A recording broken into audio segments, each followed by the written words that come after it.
you know, they edit it and they put it together and they ask you questions that maybe you don't want to answer. Right. And they put things together that you're saying, and you know, I'm a fucking dumb guy. I get confused and shit. So they were asking me about a whole bunch of things at the same time. Well, they were asking you about Louis C.K. and Roseanne. Now, Roseanne was someone who gave you one of your first breaks in my show very business. first job, yes. You were actually writing I on love Roseanne. yes. And Louis is a friend of yours. Louis is, you know, the greatest comic there is. And in the defense of them, somehow you got to this point where you said, well, hey, it wasn't really a defense of them. They asked me, what do you think of Roseanne, you know, what she did and, how she's doing. That's what they asked. Yes. Because I've been in touch with her. Yeah. So the day it happened, I phoned Roseanne because I know Roseanne, and she was crying and she was so, you know, upset and heartbroken. You know, I felt so bad. And so I said, I don't know what to say to you, Roseanne, because I've never been through this, you know? And I said, let me ask a friend of mine that's been through this. And I was talking about Louis C.K. Yeah. Now, Roseanne had been really hard on Louis C.K. Yes, when he was in his controversy, she blasted his And this was before he got, you know, written up. Yeah. She said, she named him. She said, fucking Louis C.K. is doing a lot of bad things. So, so you had the idea that they should talk to one another. Louis did. I talked to Louis, and I said, I was worried about Roseanne. Because I talked to her for 2 hours in a row. I was just crying the whole time. And I was like, I'm kind of worried about Roseanne. You know, she's not the strongest person mentally. Right. And Louis said, I think... But real bad sexual abuse. I do too. Rape, everything. Yes. And they go through... It destroys their life. They're never the same. Their whole bodies shake at the thought of it. Some of them even black out when they think about this thing. It's horrible. I know that. And of course, you know, you'd have to have Down syndrome. Not to know that. That's my new word. Down syndrome. Right. That's a good word. You'd have to have Down syndrome to not feel sorry for, you know, of course, Me Too is what you want for your daughters. You know what I mean? And you want that to be the future world, of course. Right. And I meet all kinds of women that have the terrible stories, you know, about what's happened to them. But I wasn't talking about the victims. I was talking about, they asked me about Roseanne. They asked me about Chris Hardwick. They asked me about Louis. And I told them, you know, like if someone murders someone, you know, and goes to jail, right? And then he gets out of jail after 10 years. And you go, I'm going to give this guy a job washing dishes because he's done his penance. Right. Nobody goes, well, what about the people he murdered? Well, of course, they had it off worse, you know? Yeah. But I'm talking about the murderer. Give him a dishwasher job, you know? So do you think that the writer somehow merged all of these thoughts into one thing? Or do you feel you were quoted inaccurately? Or do you feel like you were treated fairly? Well, I don't know. The original writer was for The Hollywood Reporter. Right. And he wrote it. And that wasn't the headline. Right. And so I don't know if he even noticed or anything. And then another place called Vulture, which is a WW computer. Yeah. They wrote Norm Macdonald defends Louis Anderson. Louis C.K. Louis C.K. You can't defend Louis Anderson. What did he do? I defend. It says, you know, in the headline, Norm Macdonald defends Louis C.K. and Roseanne Barr. And I never defended them, you know?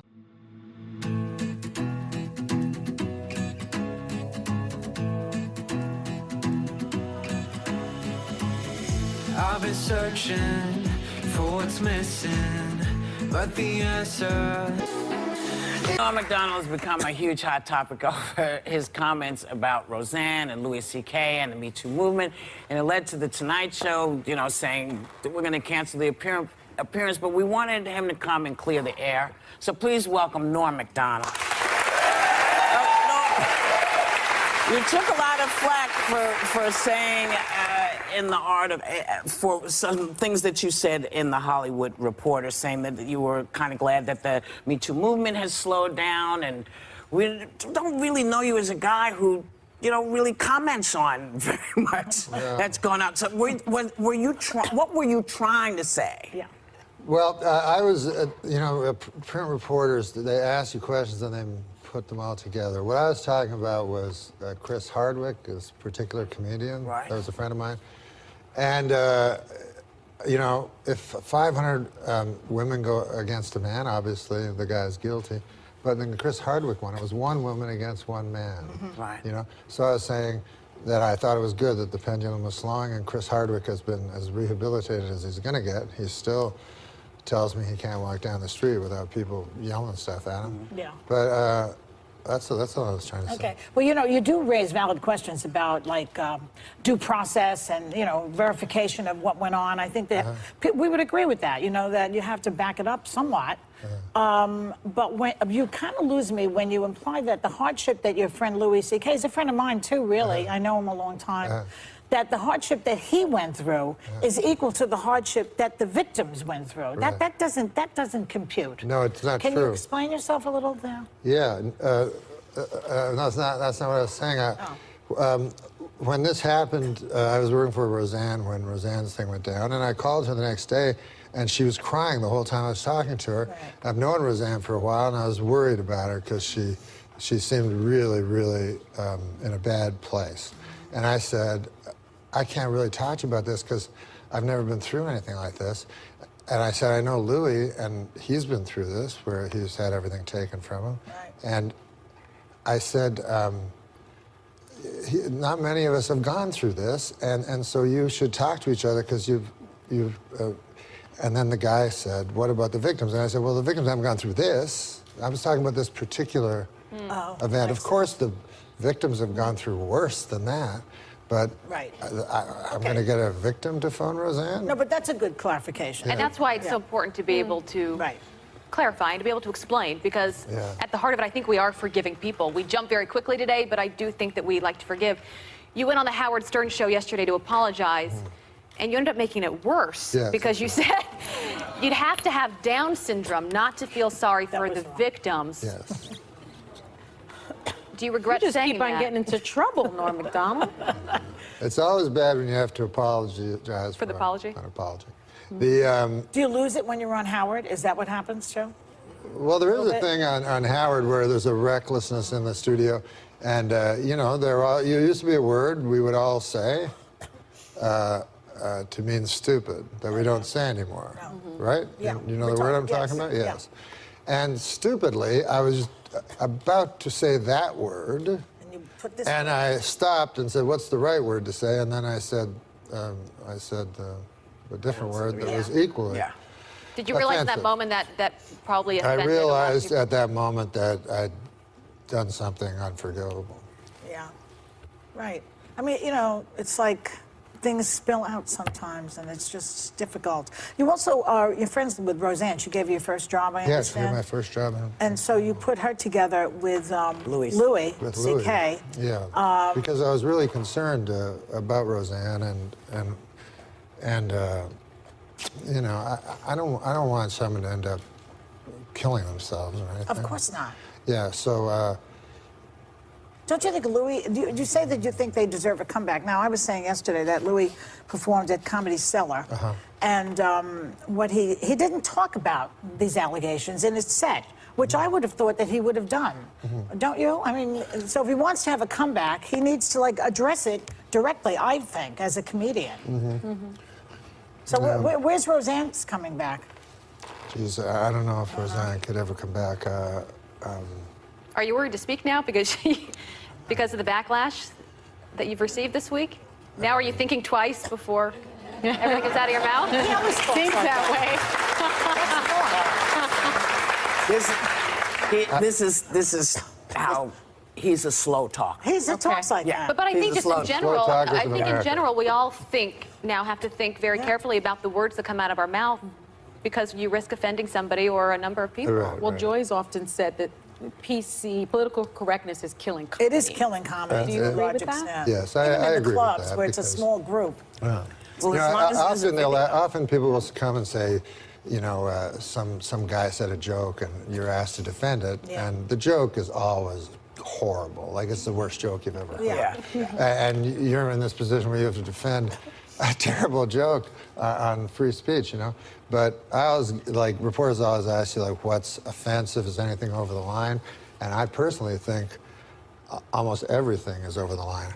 They like you to be edgy, and then when you are, you get hurt for it. Right. But you know, comedians. But I will say yeah. the remark I made about people with Down syndrome was just a insensitive. terrible, Yeah. terrible, And terrible stupid. thing for me to say. We agree. Well, all of this is happening, Yeah. you know, Well- and we also, you know, we've all stepped in it as comics. Yeah. We all have stepped in it as comics. And as lawyers And and as journalists.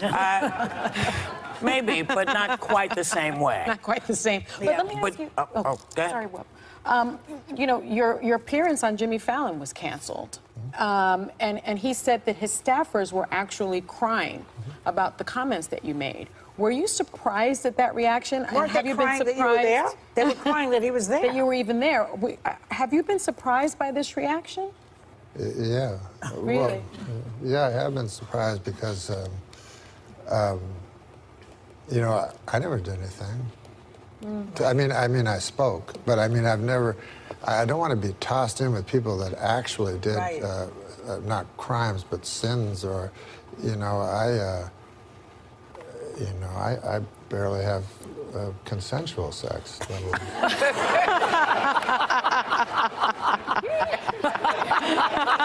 You know who I met once, Bob? You may have met this guy. I bet you did. But you remember that book on stand-up written by maybe William Goldman? I can't remember. But it was about Lenny Bruce.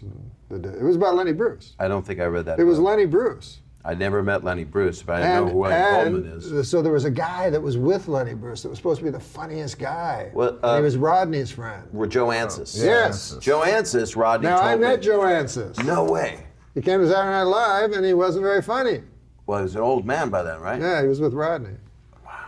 You know, there's a story about him that he was so OCD that he got into a bathroom, took off all of his clothes, and like naked in the toilet, but didn't lock the stall door. Yeah. And Rodney told me this story, and it has to be true, I guess, and because he didn't tell that many stories this many times. And he's naked, standing on a toilet seat. So you look under the stall, and the guy saw that there was nobody there, and he was trying to take a shit, and he was just naked like a crow, and his clothes were laid up over the side of the stall. Yeah. And a guy opened the stall, and they both because he was like naked with like his dick hanging out. My God. Just a creepy story. There was no punchline to it except how OCD the guy was, how crazy. Yeah, he was. yeah. I heard a great story, and correct me if I'm wrong, about you running into Rodney after he got out of a hospital at Caroline's. Was that you? And he was waiting for Ron Jeremy? Yeah, that was at his place. That's actually in the book. It's in the Oh, book. is that in the book? Yeah, there's a story. Tell and everyone that story. It's a true thing that I was supposed to have dinner with Rodney at 7 o'clock on a Wednesday.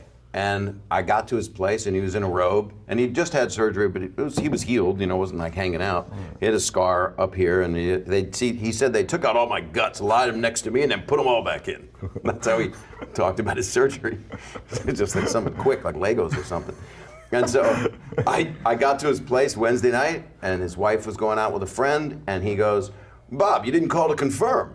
I said, "I'm not late. This was the plan. You didn't call to confirm, man. I'm sorry. I got Ron Jeremy coming up here with 2 hookers." And I said, "Well, I gotta go. I'm not gonna. I met Ron before. No offense. I just don't. I'm good. I'm gonna leave."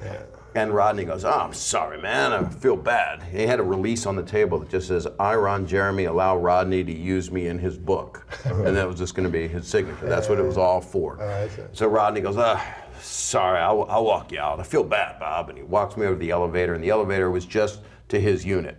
And I walk over, and the doors, I'm on the inside of the elevator, and I go, he said, "How you doing, Bob?" I said, "I'm doing pretty good. I would have liked to have dinner, but how are you doing?" And he goes, "You want to know how I'm doing? You're leaving, and I'm waiting for a guy that can suck his own cock. That's how I'm doing." And then the doors closed. And we both laughed out loud because he said it with, he had no energy up to that moment. And when he said it, it was like a back-to-school moment.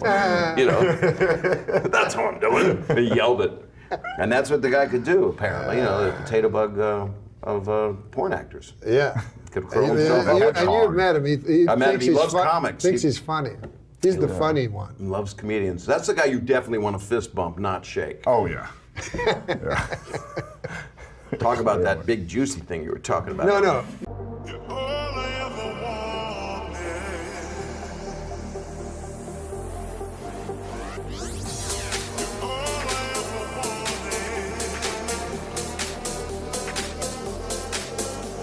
Here's a guy who's very funny, but he's lonely. He needs acceptance. Make him happy, won't you? Bob Saget, how about it? All right, Bobby, here we are now. Thank you. Gosh, you're a wonderful audience. You really are. I'm not just kissing up. I'm really not. I swear, I'm slobbering all over you is what I'm doing, because I need you to like me real bad, because I have no act, and I have no life, and I have no future. Well, the magazine POV came out this week with a list of the best and worst jobs to have in the next century. Their three best were, in this order, multimedia software designer, management consultant, and interactive advertising executive. While their worst, for the third year in a row, crack whore.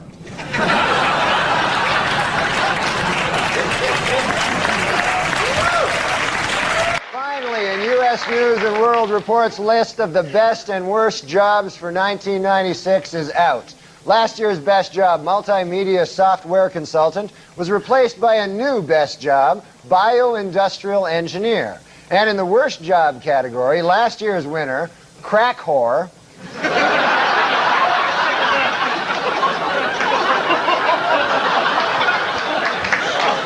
has lost its spot. The new worst job is assistant crack whore. Finally, according to the U.S. News and World Report 1997 Career Guide, the best job in the United States for the second year in a row is interactive business system analyst. However, last year's worst job, assistant crack whore, has been replaced by a new worst job, crack whore trainee. That's the...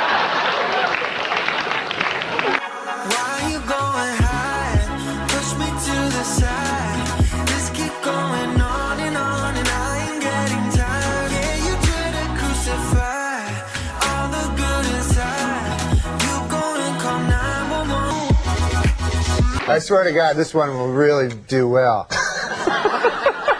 This one concerns a fella that won the lottery. And he was a garbage man. He won the lottery, he won the New York State lottery, and he won like $8 million, and he said he's not going to quit his job. And you've always heard that, right? Right, I'm going to keep my job. I'm going to keep my job. And there's only one occupation where the person does not keep his job when he wins the lottery. You know what that occupation is? No. Crack whore. That was amazing. You pulled it out. I was worried about you for a minute. I thought you were in deep trouble. I thought you might get backed into a corner, have a lot more pressure on you, and then not have anything. I know. But the pitch came in low and towards the middle, and you put it out of the park. No, I didn't. What are you talking about? When people hear crack whore, they just start laughing. That's just the reaction people have. It's got birds fly in and sing a song. Crack whore. What are you doing now? I just saw on the TV my hair. Okay. All right. What we're going to do is we're going to take a little commercial break. Okay, great. And I'm going to get security in here. And then we're going to come back and we're going to talk to you some more because you're going to have some fluids during the break and stuff. Fluids? Yeah, you'll see. We'll get that Tanya girl to get them for you. I thought when you said that, I thought you meant fluids out of my ass.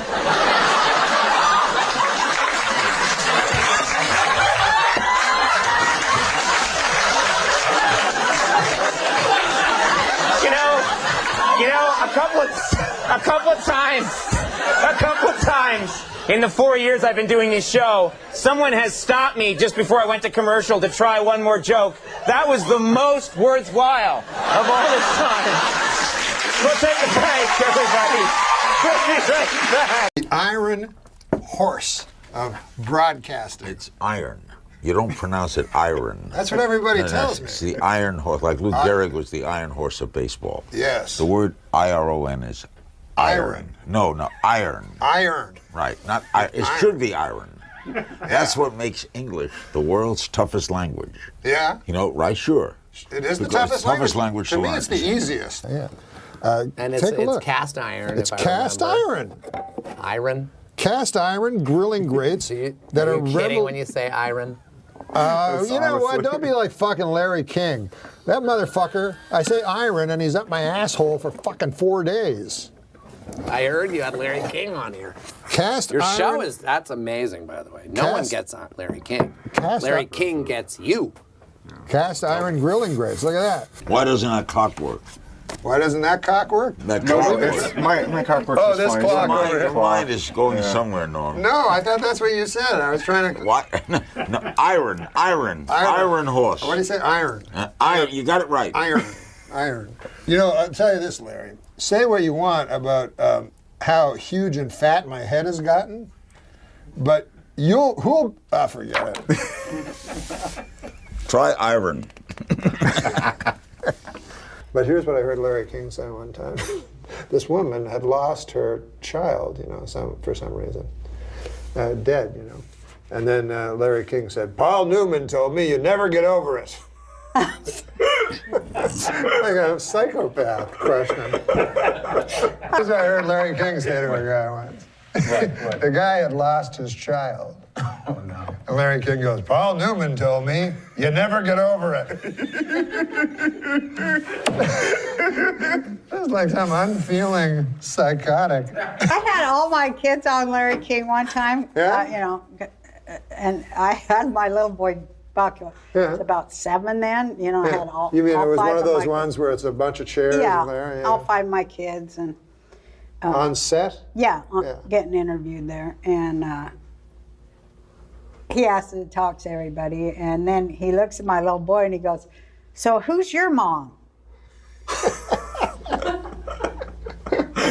Well, he said he never researched. He doesn't do any research. He goes, my kid goes, "Mom."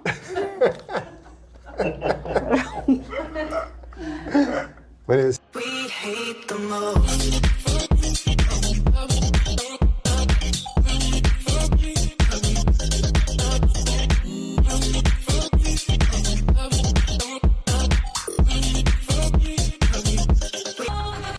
That's the one thing I fear is dying. Man, that haunts me. Because the thought of not existing, it's like, what the new thing they call it is? Dirt nap. Good God, Larry. That's what they call it, a dirt nap. You would not say that on Hulu. No, I wouldn't say that, but I'd say it here. Terry was sitting in the chair you were sitting in, and I asked him, what do you think about most of the time now? You don't have a show anymore. He goes, death. It's like, good God. I'm trying to do it. I'm trying to do a little breezy conversation. And then he's like, I don't believe there's anything afterwards either. Just dirt. You're smothered in it. I'm like, all right, easy. And he looks like he's been already dead 10 years. He looks so much older than he does, doesn't he? We saw him in Hawaii. Calm your fears about death? Yeah, please. Be serious. Are you being serious? I'm being completely serious. Because I used to be, as he knows, obsessed with it. And I would ruminate it all night on it. And then I came to a realization that you and death will never intersect. As long as you're here, death is not. As long as death is there, you are not. Yeah, but since you know it's coming. Oh, but you don't want that. And we were like, Jesus Christ, it's like, like a gargoyle. But then the next month or so, remember, I went to do a show, and he looked good. Like, I guess they put makeup on him. Oh, yeah, they get the people that work over at Madame Tussauds. But then he lights up, of course. It's like those performers that, like Rickles, and then he's on stage, and all of a sudden, so that's the great thing, I guess. You want to go... But knowledge, I can't take away the knowledge that it's coming. I don't believe I'm going anywhere. You don't? Do not believe in a higher power looking down on me. Why a bomber in Boston? Because if there is a God, he's omnipotent. Yes. If he's omnipotent, he could prevent it. Yes. Why didn't he prevent it? I don't know, man, but you got to stop hanging out in that hot tub with Bill Maher all the time. It sounds like you got a God-shaped hole in your heart. What the hell are you talking about? Which brings us to 2 notable comedians and 2 friends of Gilbert's. And Gilbert, you might have to do the driving on this one. Let's start with the late, great Norm. Yeah, I remember doing Norm's podcast, and as always, it turned with any of my comic friends who would turn like deranged. Mm-hmm. And he was very funny with that. He'd always talk with like a sneer, It's like and I remember right after I put that photo up a few times. It's one of my favorite photos. Afterwards, after doing Norm's show, Norm and I joined Jeff Ross and, of course, Bob Saget. Yeah. And I remember that being a night of just nonstop laughs. You could tell even from the still photo that you guys were ripping it up. Yeah, it was just so much fun. Truly original.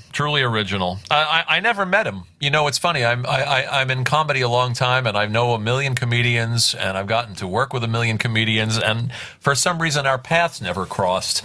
And we wanted to get him on this show, Gil, as you know. Yes. And he was Norm. So he was strangely strangely hard to pin down, or non-committal, or could do it and then couldn't do it, and. I can't. I don't really know. I know I'm working. One of the truly great comic minds, though, and his last appearance on Letterman, where he got so emotional, and in ways it sounds corny. I felt I knew him through his work, and obviously a lot of mutual friends. That Letterman appearance, really. Gil, your appearance on his podcast, that whole podcast was so good. It was and so funny. Yeah, let's not diminish that, Gilbert. It made history, your appearance, and also the Einstein episode. Yeah. With Norm. Yeah, I remember when I was on Norm's podcast. Afterwards, I just felt like I ran a marathon. It was just got crazier and crazier.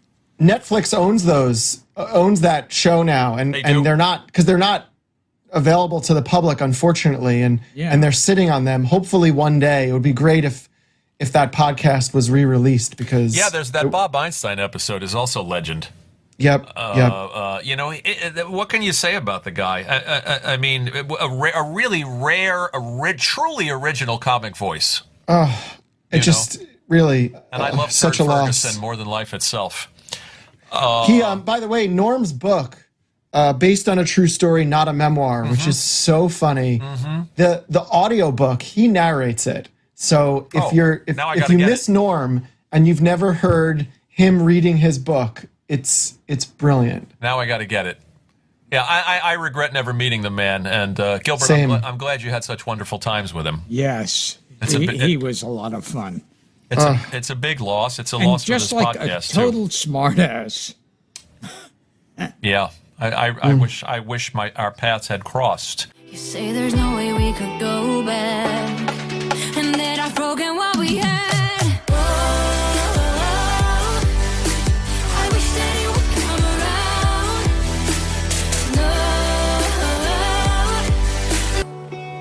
around. So let's move on to Bob. Last but not least, which was a blow and not expected. And I will say that I had just reached out to Bob. We just recorded our 400th episode a couple of days ago, Gilbert and I reached out to Bob and I said, will you come and do this with us? And he said, I think I'm on a plane that night. And we were going back and forth and trying to arrange something. And then I sent him the link, which has been shared online. I sent him the link to Don Rickles' estate auction. Did you see that? They I bid on a couple things. You bid on a couple of things? And I got none of them. Bob's face was on a couple of items that, like there was pictures of them together and a poster or something. And I said, hey, you might want to bid on some of these things. And he wrote me back and he said, this just makes me sad, actually. And he said, but life goes on. And I had said to my wife, I have to call Bob. I have to text Bob. We moved the date of the 400th episode, and I got a phone call from my sister-in-law probably 20 minutes later telling me she just heard that he was gone. It was very shocking, and still is. And And So I we're- had just spoken to Bob like a few days before he died. And we were on the phone, and as always, the minute anything turned at all sincere or serious, we turn it to just complete filth and make it reverse, and it was always fun. And it was like, I always remember, like, when the Aristocrats came out, people were saying, can you believe Bob Saget talks like that? And to people who knew him, they say, we couldn't believe he could speak any other way. It wasn't Danny Tanner. No. I didn't know him that well. I certainly didn't know him as well as Gilbert, but you know, but that was part of him. But there was such a gentleness to the guy. Yes. Too. I mean, his humor was so edgy and so dark and so it could be so scatological, as you'll hear because we're rerunning the second episode that we did with him. But he didn't want to injure. He didn't want to hurt anybody. He was very, very, very sensitive guy. Did he always tell you that he loved you before he hung up the phone, Gilbert? Yes. As Dara shared with me, there was a real kindness to him that you couldn't miss. And I remember I got a call from Jeff Ross who said, oh, sad news, Bob Saget died. And I swear, I thought, oh, this is going to be a funny, sick joke. And I said, oh, okay. And I was waiting for the punchline. And then he said, no, seriously, he died. And I still have a hard time grasping that. It's a gut punch. It really is. Gilbert you made the rounds. You went on CNN. You went on television. You said some lovely things about him. But it's 65. I mean, it's too young. It's too big a loss for. And it seemed like he was another one starting out again. Like he did a live show. Yeah. And he was really excited to be getting back to live performing. And going back to the second podcast with him, and he started that podcast, Bob Saget's Here For You. And it did seem like he was entering another phase of his career and another phase of his life. It seemed like he was more wistful and trying more to be of service. I mean, that's why he was pleasant to be around. There really was no show business at all to the guy. Yeah. And he struck me, again, didn't know him well, but he struck me as also having a sadness about him. Do you think that, Gil, did you feel that? Yeah. A depth and a sadness about him. And he also, he had two sisters who died. Yeah, that's right. One from scleroderma, which was a charity he did loads of work for. Yes, to his credit. And see, there's another thing that shows that what I've always said about comedy and tragedy. He made, I remember being with him a few times where he made jokes about his sister. Really deranged stuff. But then you see, I mean, he loved his sister. Of course. And his family was totally traumatized by it. But he could just be completely sick. I think if you could communicate with the dead and get in touch with Bob Saget, he would make completely bad taste jokes about his own death. He was that kind. He would just really staying true to his art to the end. Yes. To the bitter end. It's a big loss for us personally, for Gilbert and Jeff and Stamos and obviously a lot of his friends and fans. And I put up a photo too. I was on the beach with Jeff, and we're holding up a phone, and on the phone is Bob Saget, because we're sitting on the beach and said, "Hey, let's call Bob." Yeah, I saw the picture. Yeah. Yeah. Not much else we can add. Rest in peace, Bob. Well, a study this week reports seafood is good for you unless it's fried. Yet another groundbreaking story from the pages of the medical journal, Duh.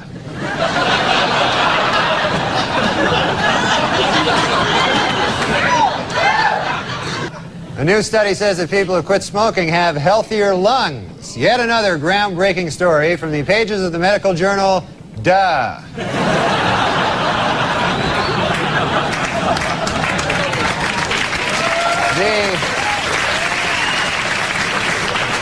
A person who suffers 2 sharp, powerful blows to the head within a short period of time can suffer brain damage or even die. This, according to a new study in the medical journal, Duh.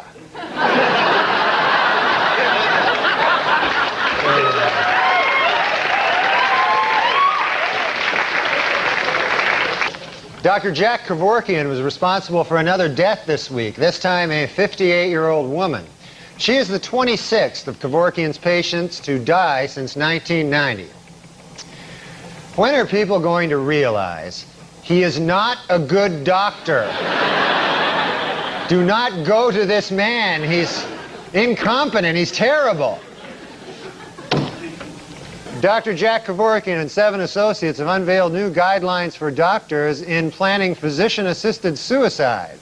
Rule number 1, get paid in advance. In a Michigan courtroom this week, Dr. Jack Kevorkian was acquitted of murder charges after jurors agreed that he had made a compelling argument for assisted suicide.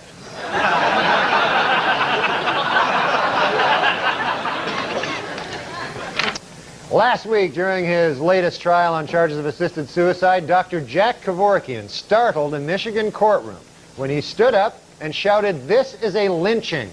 Everyone turned to look, and sure enough, he just lynched some old guy.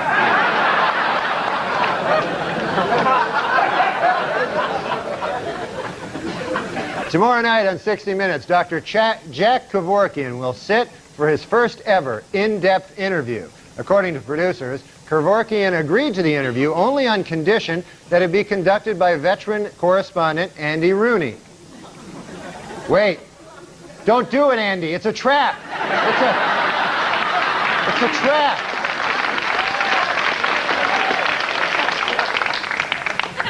This week, Dr. Jack Kevorkian was granted an emergency 30-day permit to carry a handgun after telling a court that he fears, quote, right-wing nuts. But if you ask me, you know, I think Kevorkian's just getting a little lazy, you know?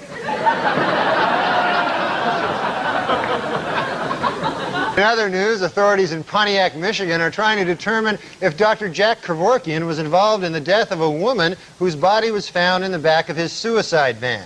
You know, I'm no expert in police work, but yes!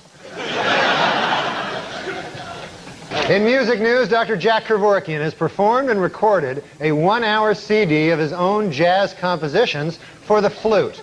You know, Dr. Kevorkian, I've listened to your CD, and I've got some advice. Don't quit your day job, all right? You know, murdering old people, stick with that. Stay away from the flute and stick with the murdering old people. This is my advice. Dr. Jack Kevorkian announced this week that he will start to offer organs taken from his suicide patients to people who need transplants. In addition, Kevorkian promised that anyone who does not get a life-saving organ will receive a free murdering.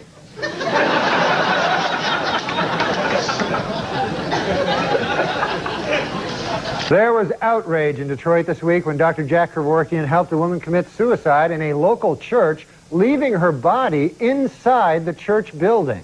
According to Kevorkian, murdering people in his van has almost completely lost its sense of blasphemy. Hello, how are you? And finally, in medical news, there are reports that suicide doctor Jack Kevorkian is considering retirement. As Kevorkian put it, "I always said I'd quit the day it stopped being fun." Well, the holidays are upon us again, and that can mean only one thing: a dramatic increase in suicides. Hi, I'm Dr. Jack Kevorkian. You know, after I introduced my suicide machine 2 years ago, I got a flood of letters thanking me. But I also received letters like the following. Hey, Dr. Kevorkian, your machine is great for people with painful terminal illness.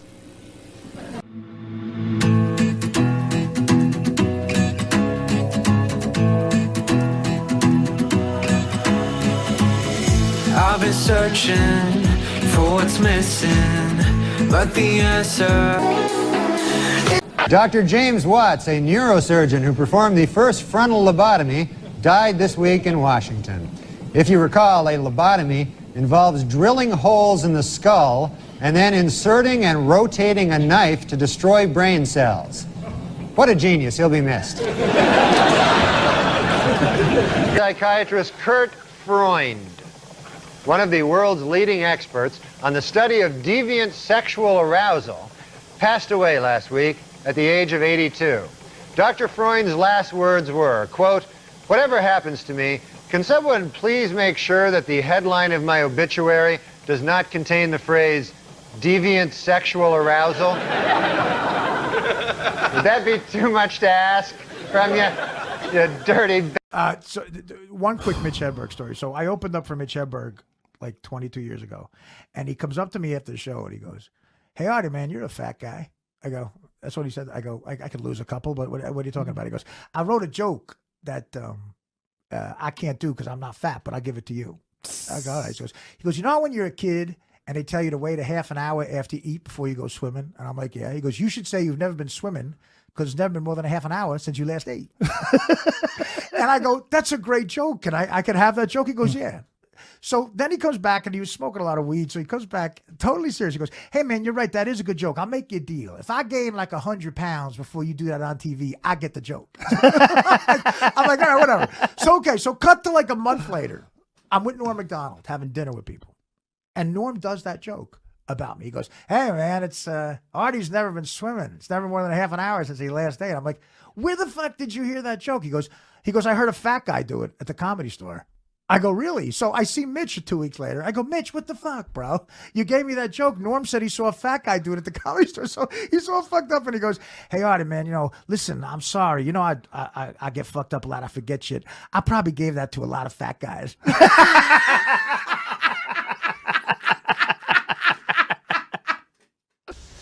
Homework liker, who is becoming my new best friend, yes, says Norm carries 46 clubs in his bag. Yeah, club sandwiches.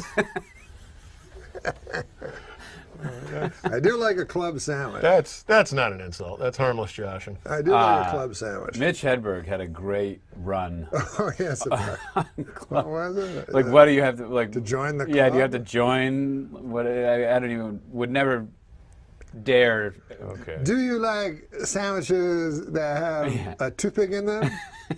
Okay. With green and red cellophane? I do too. Perhaps we should begin a club. I don't know what it was. Yeah. I order the club sandwich all the time, and I'm not even a member, man. I don't know how I get away with it. I like my sandwiches with 3 pieces of bread. So do I. Well, let's form a club. Okay. But we need some more stipulations. Yes, we do. Instead of cutting the sandwich once, let's cut it again. Yeah, 4 triangles. Yeah, and in the middle, we shall dump chips. Let me ask you a question. How you feel about frilly toothpicks? I'm for them. Well, this club is formed then. I like to take a toothpick and throw it in the forest and say, "You're home." And he had a golf joke. He did? That's good. He said, "When I'm golfing, I never say 4. I can't think of it in time because I'm busy saying, no way it's going to hit those guys." I play golf. I'm not good at golf. I never got good. I never got a hole-in-one, but I did hit a guy, and that's way more satisfying. You're supposed to yell 4, but I was too busy mumbling, "There ain't no way that's gonna hit him." You know, when it comes to racism, people say, "I don't care if they're black, white, purple, or green." Oh, hold on now. Purple or green, you gotta draw the line somewhere. To hell with purple people. Unless they're suffocating. Then help him.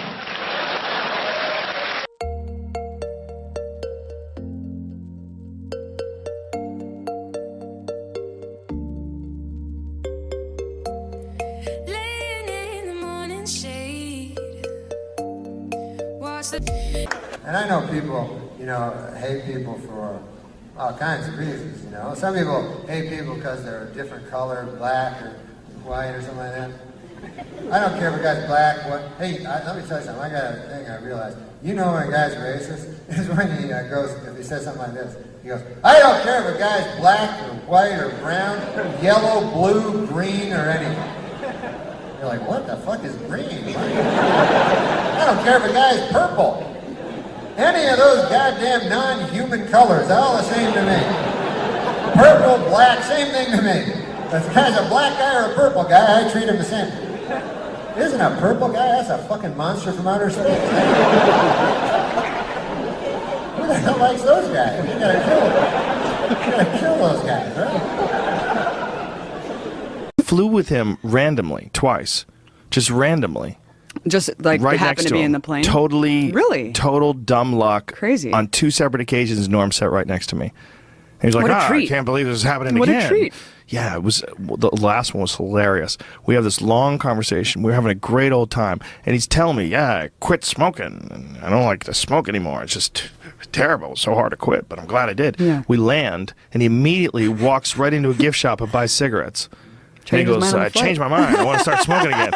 And he's lighting before he gets out the door. I mean, he's so impulsive. He's like lighting Trump. as he's walking towards the door. I'm like, whoa, like, Norm, what are you doing? He goes, yeah, I guess I smoke again. But that's, there's people out there that are like pretending to be wacky. Right. He's really wacky. I love those people. There's so few of them. Who just themselves, like, Yeah. no matter what. Yeah, that's who Norm is. He's great. And he's so funny. I have a great story about Norm, me and him on a plane. And randomly, this is crazy, but true, randomly, twice I sat next to him on planes. Just randomly. Oh, wow. Yeah, totally randomly. Like, what's up, Norm? What's up, Norm? Like, crazy, this is happening again. And both times it was a blast. But one time we're flying back, and he's like, yeah, I used to smoke. And I had to give it up. It's fucking terrible for you. But sometimes I miss it. But glad I quit. I'm like, how long has it been? He's telling me all these months. He stopped smoking, this and that. We're talking. As soon as we land, he walks right into the fucking store, buys a carton of cigarettes, and he's opening this cigarette. He's lighting it before he gets out the door. And I go, what are you doing? He goes, all that talk about smoking, I had to have one. And the flight from I forget where we even were, 2 times. Both times were just like the best flights, like just like having an audience of one next to one of the greatest comics ever and just be able to talk shit. Yeah, completely randomly, 2 times in my life I sat next to him on a plane. Just totally random. I was in Vancouver, ran him at the airport. Yep, once in Vancouver and once somewhere else. And the last one, he was talking about, I quit smoking. He's telling me how he quit smoking. It was hard. It was really hard to quit, and I did it. And, fucking smoking's terrible for you. So we land. He walks as fast as he can off the plane right into one of those stores and buys a pack of cigarettes. And he's opening up it, and he's got one in his mouth as he's out the door. He went on for an hour about how it's terrible for you. He's so glad he's out over it. So I'm outside with him. I go, what are you doing? I thought you quit smoking. He goes, yeah, but all that fucking talking about it, I wanted a cigarette. So was he being funny, or was he just a weirdo? No. He was just a genius. Didn't drive, right? Didn't he drive. not drive? Just invited people to go do tennis and stuff, so he'd be like, pick me up on the way. His brain was just wired different. Yeah. It was just wired different all the time. But like he just decided, wow, let's smoke. And just, he couldn't light it quick enough on the way out the door. I randomly wound up sitting next to him on planes twice. On 2 different occasions, just like I go, Norm, like out of nowhere, and he's sitting next to me. And one time, we're sitting there, we're talking, and we're having a good old time. And then he's talking about, I quit smoking. He's telling me how he quit smoking and finally quit smoking. And he's telling me all these things. And then when he lands, he literally like he can't stop himself, runs into the airport store and buys cigarettes. And he's lighting it as he's leaving. I go, I thought you quit. He goes, I did. But all that talking about smoking makes me want one. And he's like, before he even got out the door, he's lighting the cigarette. He just couldn't stop himself. But I like he goes, all that talking. He's the one talking about it. All that talking. He always puts it on you. That's what's great about it. But it was. He's like, this guy talks about smoking. He got me back smoking. But it was so crazy because I was like, "That's great, Norm. It's so great you quit." And he's like, "Fuck, I want a cigarette." Take me on a journey. Take me far away from this life. I'd leave it in a hurry. Let's run away before morning. Well, good to be here, eh? I quit smoking. You ever try to do that? Man, that's a tough thing, huh? Do you think this to be a funny thing, or do you really have to kind of I'm doing it. feel No, like- I feel that I have an oral fixation. You know about that. Do you know about this girl? She's mad at you. She was on the Greg Fitzsimmons show. Did you hear anything about this? I know Greg Fitzsimmons. Yeah, Greg does a show for us, and Greg was interviewing some girl, and she was going off. I know who it is. What's the girl's name? You know, me and Norm have worked with her before. That's why he's going to laugh when I say the name. Laura Keitling. Hates your guts. Did you know she hates you? Oh my God. Do you want to hear the clip? Sure. All right. When Dirty Work came out, Comedy Central had a show called Canned Ham. It promoted movies, and me and Norm did it. Oh, she hosted. And she was the host. And You she like her, seemed, right? But she seemed fine. You have no problem with her. She was on SNL. Okay, listen to the comment on this, if you will. By the way, wait, can I interrupt your old friend, Norm Macdonald? Did you guys write together on, He's not a friend of mine. Roseanne, right? Well, I was just using it loosely. Now, you had a Oh, boy, reaction not just a now to friend Norm at all. Macdonald. Not a friend, not a fan. You worked with him, though. At Saturday Night Live. Roseanne.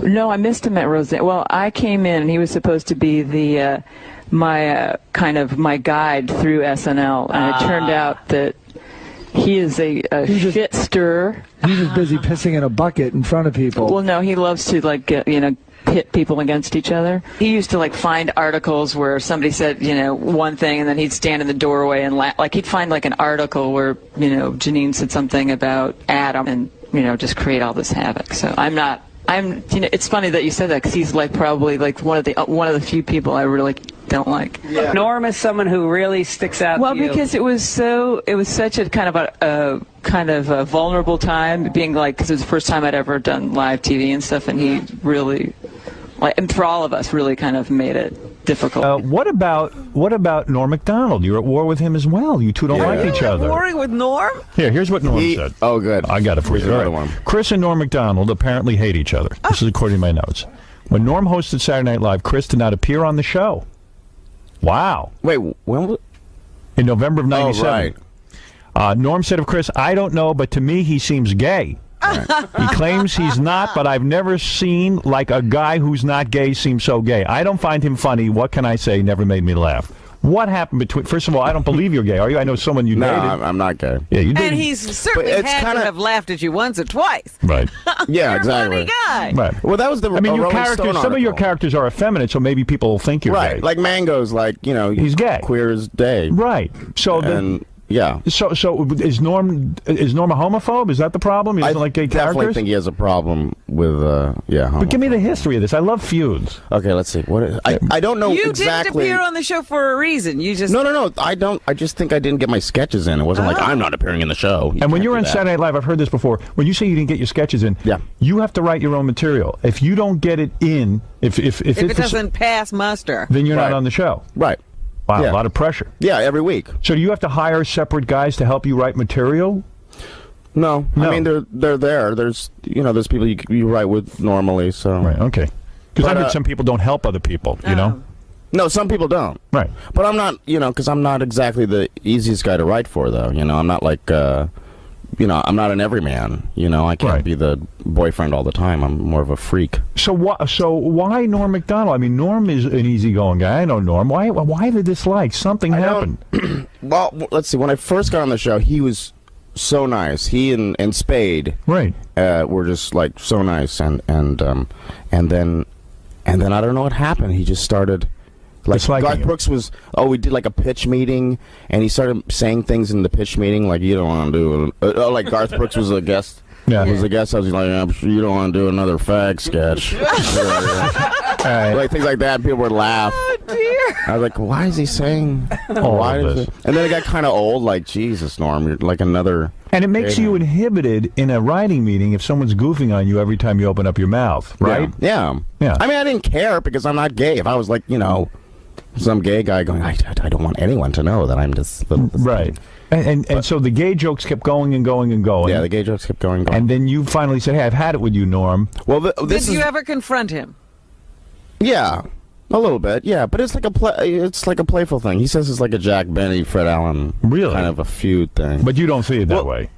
No, I think he's I don't know. But he this is what happened. We were on a flight together. We didn't plan on being together on the same flight. We were flying from LA back to New York to do Saturday Night Live, and it was a red eye.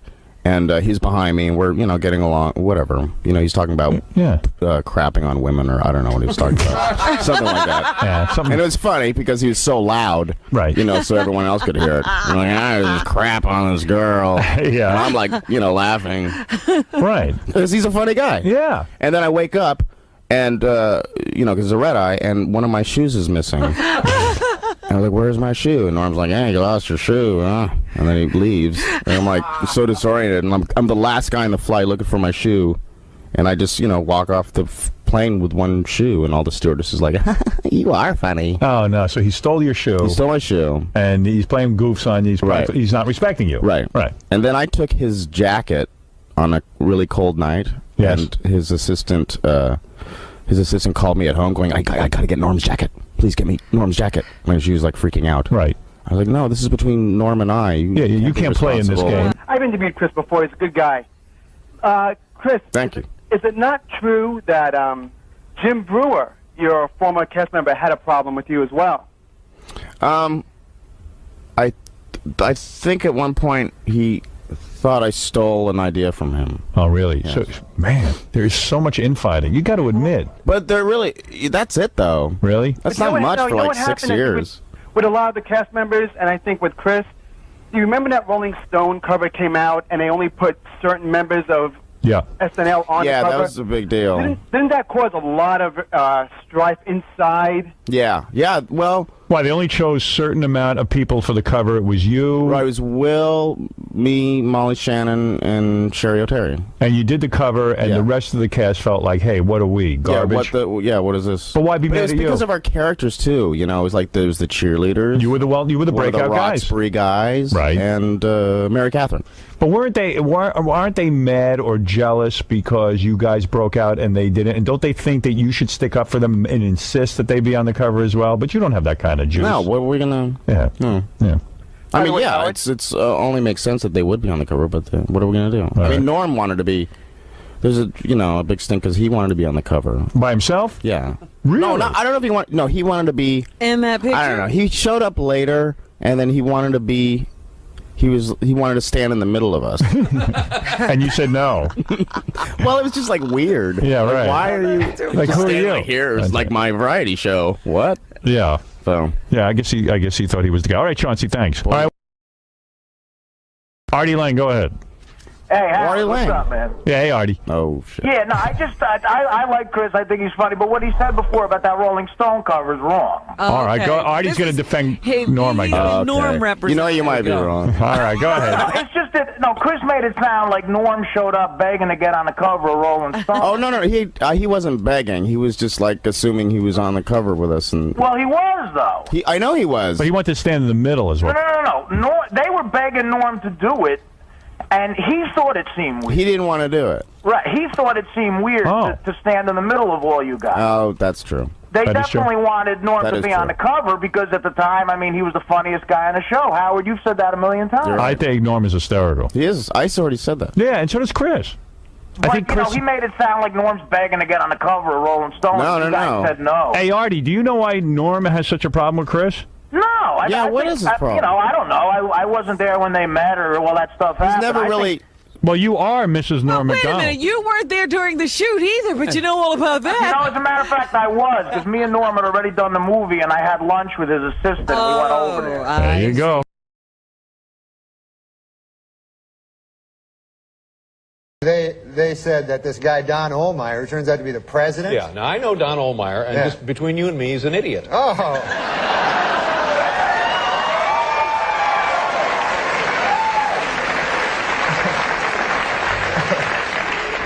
So I wouldn't take it seriously. If this guy fired you, you may still have a job. You never know. Norm is here. Norm's so much in the news every time I turn around. What? Oh, me in the news? Yes. Yeah, I know. Hotter than ever. Yeah. My gosh. Looks like they did you a big favor over there at NBC. Yeah, they hate me. Oh, but look what happened to you. Became a movie star, just like that. Yeah, that's true. But hadn't you already started filming this movie long before that whole controversy began? Yeah. So what do you make of all this? What do I make of it? Yeah, what's the point? Well, the point of they're what? trying to make, you know. Who? So you got to explain to the people. No, they read the papers. They know. Yeah, they know that NBC has banned promotion or commercials featuring your movie on their network. Yeah, because this character, Don Ohlmeyer, he's the president of NBC, you see? Yeah. And he hates me. Yeah. But you've only met him one time, I understand. I've only met him once. So this is not a personal reason that he hates you. Yes, he hates me personally. But you like him, don't you? I think he's a fair enough fella. I met him once. He seems like a stand-up guy. I don't hate anybody. That's you right. know Don Ohlmeyer? I've met him a couple of times, sure. He seems like a nice enough fella. Yes, absolutely. And I don't, you know, put it this way. His best friend is O.J. Simpson, right? Now, if you can like O.J. Simpson, you can like me. You know what I mean? I wonder what it is about you. Feelings flowing up and down, picking up the pieces that you left behind, hitting a new type of flow, breathing in the smoke and clearing up my mind. The thoughts of you, I never knew what the hell you got me into. What do you mean? Barbara Walters never listens to me. Barbara, are you listening? Yeah.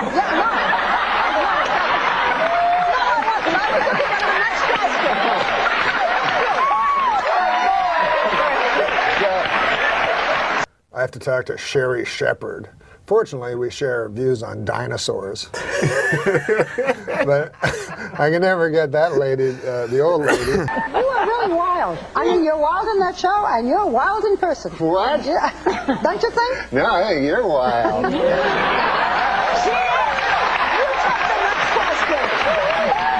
What is it like on the set of that show with you? What is it like? Well, what do you mean? What do I mean? Well, because you're so average. She thinks you're wacky. Well, I'm just saying it's hard to memorize. We're not walking around the set going, hey, you know.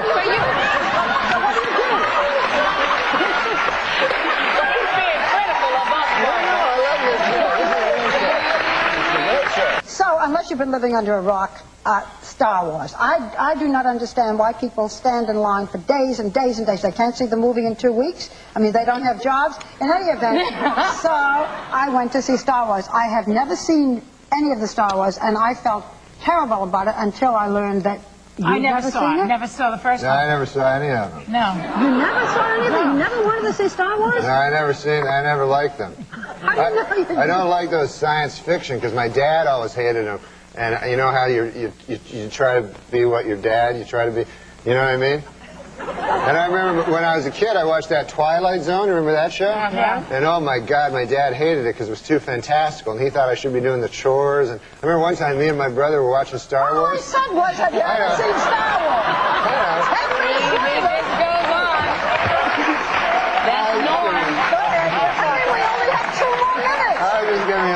You were going to take steroids? Yeah. But then I found out, you know that they shrink your testicles? Did you know that? I thought that was the fun part. You know what? If you look at this little action figure, I'm telling you. Unfortunately, we're out of time. Too bad. And I have to say, Norm, that speaking as you just did, you fit right into this category. And we may just add you every day to our Hot Topics. Norm, you are. Thank you. Thank you, Norm.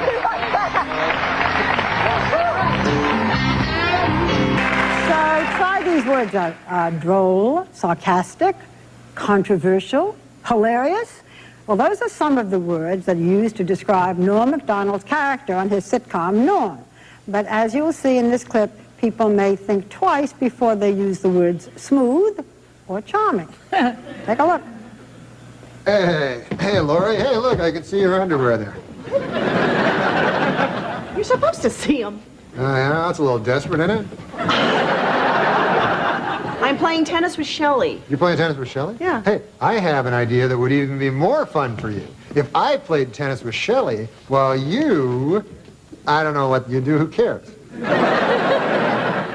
And in spite of that, please welcome Norm Macdonald.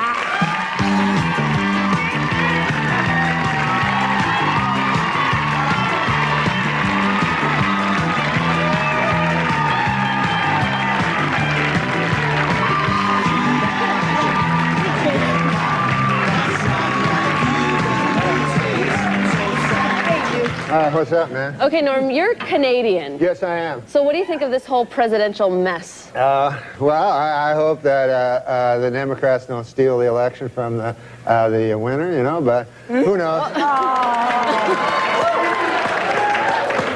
You like George Bush, don't you? I love George Bush, man. He's a good man, decent, you know, none of this. He's, you know, he's not a liar, a crook, murderer, or anything like that. So it'd be good to get the. See, I think we should get the homicide out of the White House and get like a fresh start, because we don't want any more murderers. I think we should just go on to the next question. Oh. Who's murderers? Yeah. Oh, Clinton, he murdered a guy. Yeah, you know, we're not allowed to, you're not allowed to put out no accusations without. That's a little too far. That's the way it does work. Let's just go on to the next question. Yeah. This is not my week. What can I tell you? Oh, it's not mine either, and I'm being very nice, okay? Be a good boy. Now, Norm. Do you never hear that? No. Listen, Norm, we don't need I don't want to get into this, and I don't want to hear it, and this is not the place to make those accusations, and you're supposed to be funny. Let's get on to the next question. Get with it. There you go. This is a live show. Why? Norm, but you have been properly chastised by Barbara, so I'm now going to ask the next question. I thought it was a matter of record. Shut up. Shut up. Look, Okay. let me do this, okay? I'll tell you what's a matter of record. You will not be invited back if you don't shut up. All right, now.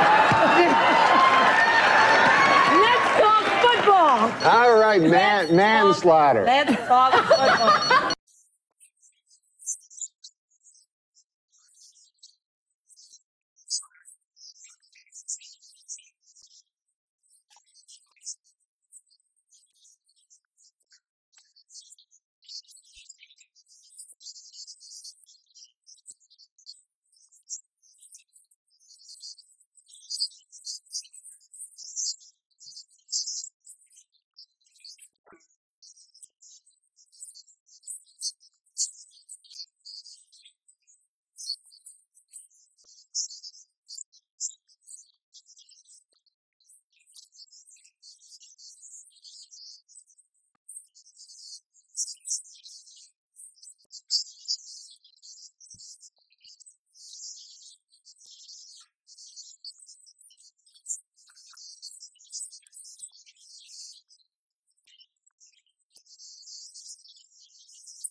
So you thought about me in that way, and I thought about you. So the way I see it, we have two choices now. We can either go in the bedroom there, knock one out, and settle this once and for all. Or we can just pretend this never happened and, you know, play Scrabble or something.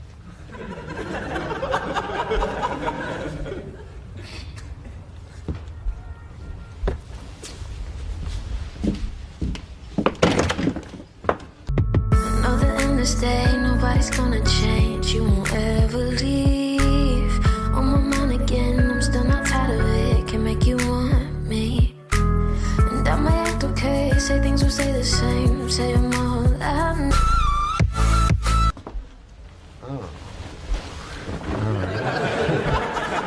Diddly diddly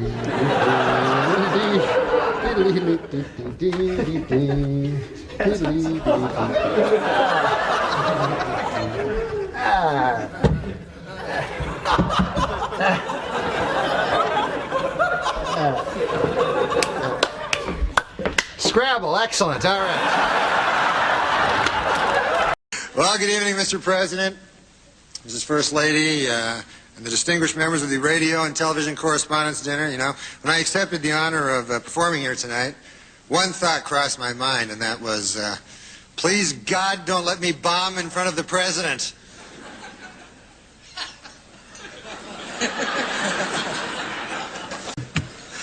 Anyways, the dinner was great. You enjoyed the dinner?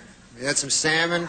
Yeah, it was delicious. It was great, and I thought it was, you know, I thought it was refreshing to see Democrats serve something other than subpoenas for a change. I thought that was nice, you know? I'll be doing some jokes later. I just thought I'd...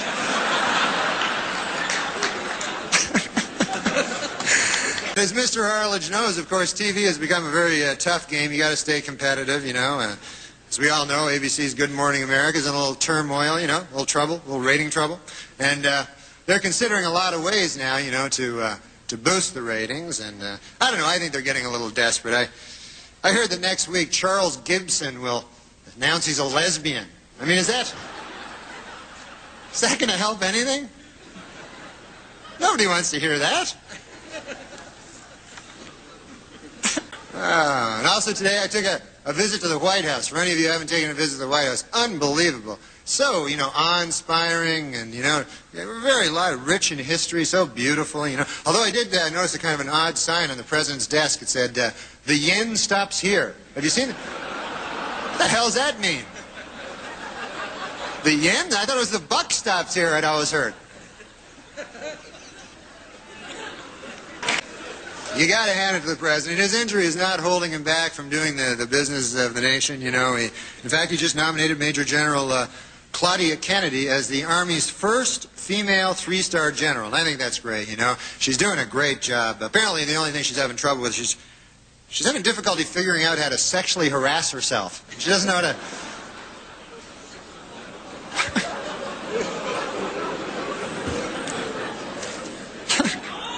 What's that? Guy yells my name for no reason. Let me ask you something. Now, I knew you when you started here in L.A., but you're from Canada. Yeah. You started in Canada. I did some gigs in Canada, and it's a little different, isn't it? It's kind of rough there because they got like a lot of people that like hate me. Oh, well, that could be a disadvantage. That's rough going in. But so, it was all like, you go to these crazy places like Medicine Hat or Red Deer. Yeah. Or I played one place, Head Smashed In, Buffalo Jump. It was a crazy place. Yeah. And you know how it got its name? It was a guy, in the old days, the buffalo used to run and open in the plains. It was beautiful, you know, way back in the 70s. And they would run. And so the way they'd catch him is, Jay, they'd dig a hole with a shovel. Right. Yeah, I gotcha. Yeah. And then they dig the hole with the shovel, and then the buffalo, they're dumb animals. They just run, you know, and run, and then fall into the hole, right? So one time this Indian dude, a brave, you know, he was digging the hole, and he didn't hear all the buffaloes were already running. And then all the buffaloes fell on his head and smashed it in. So then they called the town Head Smashed In Buffalo Jump. It's very... unwieldy name. Really? We've got one... Do you think the LGBT community, do you know, first of all, do you even know what it stands for? Yeah. What is that for? Lesbian, gay, bisexual, and transgender. Is it? I don't know if you're right.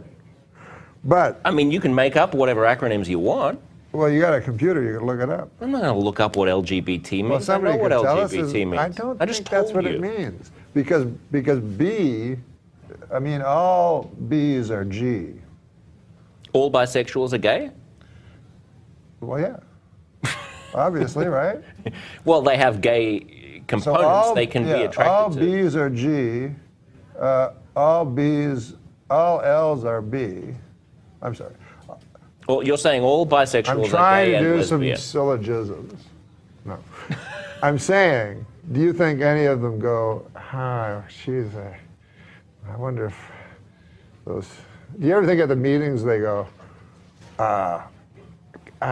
could I, because, you know, in their community, the LGBT community, I don't know where it exists, where they have their headquarters, but do you ever think the L's, the G's, and the B's go, I have an idea. The T's, you know, I think it's LGB sounds good. And then somebody else would go, somebody with a hat that looked like Carmen Miranda's, would go, no, I like LGBT. And then the other person, you're going to get a lot of trouble for this segment. I'm not. What? I'm not. I love everybody. You know what I mean? Without love, what do we got? I don't care if a guy's a guy, a girl, a guy, girl. I couldn't care less. I love them all. What do you make of... I'll have sex with any of them. So you're the B. Huh? You're the B. No, I'm a person that is so tolerant that I would have sex with an L, a G, a B, or a T. Isn't that nice? But I would not have sex with a straight person. Do we have one more question from Scott? Scott, jump back in and you can wrap us up. You asked me here. about my podcast. Oh, yeah, that's right. Well, Periscope did. Yeah, Is Periscope. it coming back? Yeah, the problem with my podcast, I only get guests that are interesting, unlike you.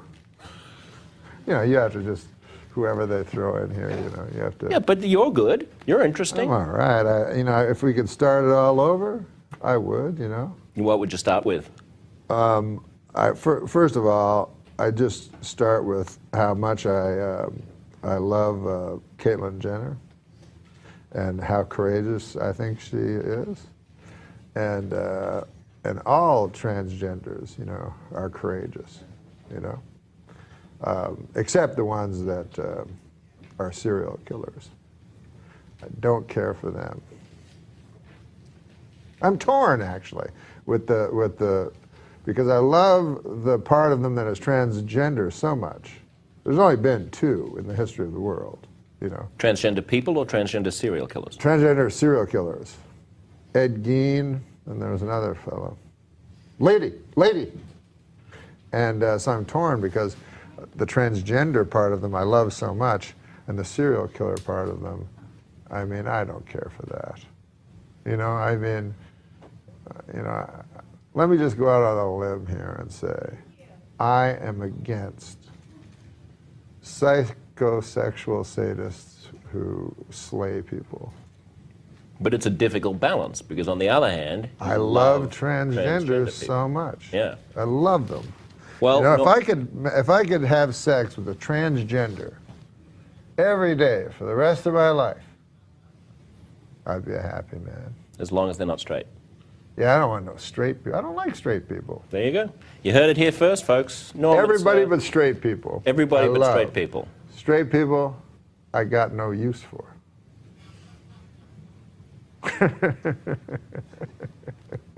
Now, you're a good man. I got to kick you out. All right, baby. Otherwise, your publicist. I love you, man. I love you too, Norm. It was really nice. I mean, I don't love you in that way. Well, unless I'm not straight. Yeah. Much more coming up, Norm. Are you? Watch this space. All right.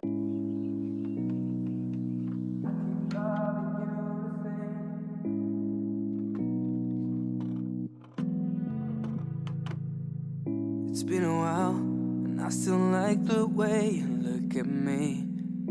I keep Everything. Oh, yeah. Funny. Oh, you know, thanks. I really have to give it to that guy that's the father, you know, Carlos. Leon. Carlos Leon. Or Carlos Leon, I forget which one. Because you got to have a lot of guts. That means he had sex with Madonna without a condom. Yeah. That's great.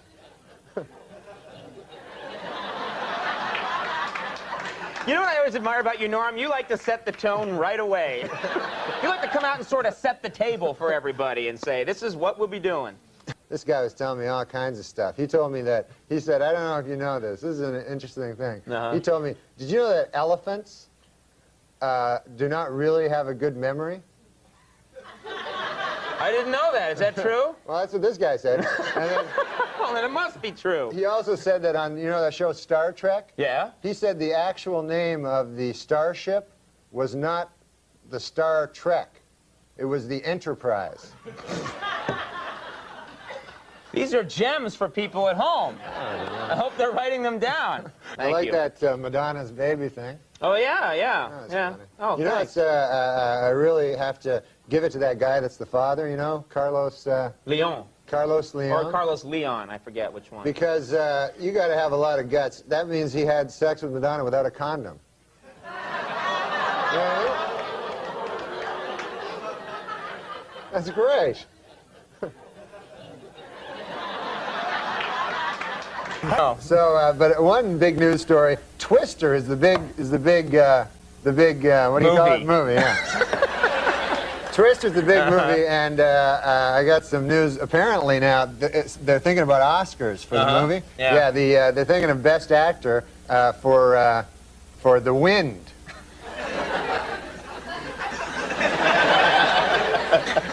Before the show, you said that stunk. Yeah. Yeah, you were right.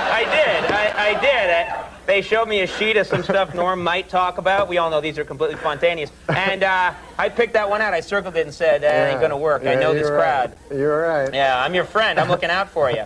But you got other ones that I thought were terrific. Yeah, I didn't like them that much.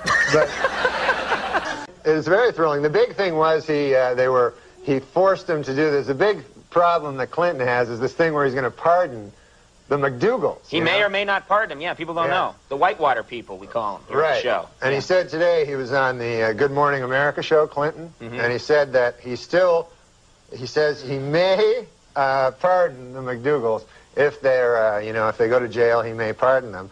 And then they asked him, they said, what about Hillary if she, if she is, because she's also a co-conspirator in this if she thing. gets sent away. If she gets sent away, will he pardon her? And Clinton said, you do the crime, you do the time, he said.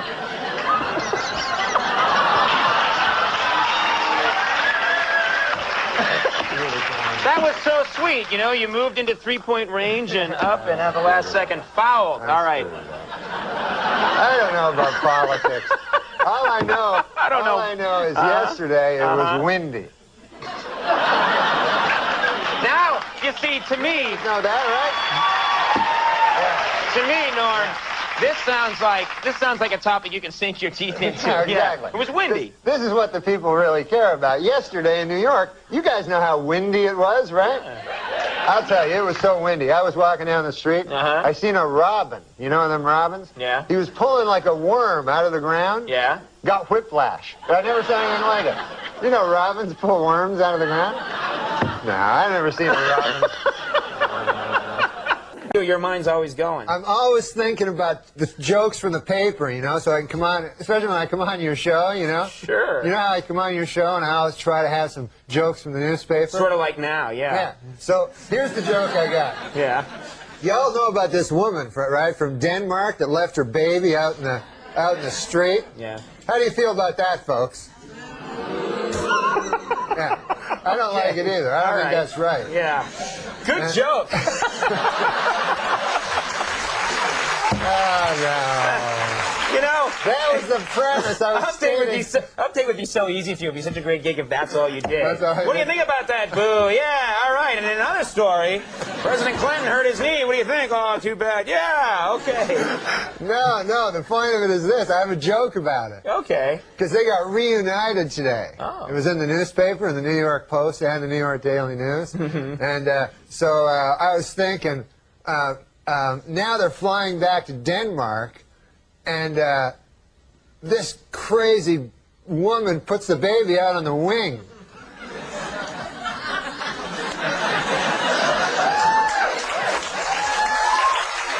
It's like with comics, it's like you have to love doing what you do and actually do it.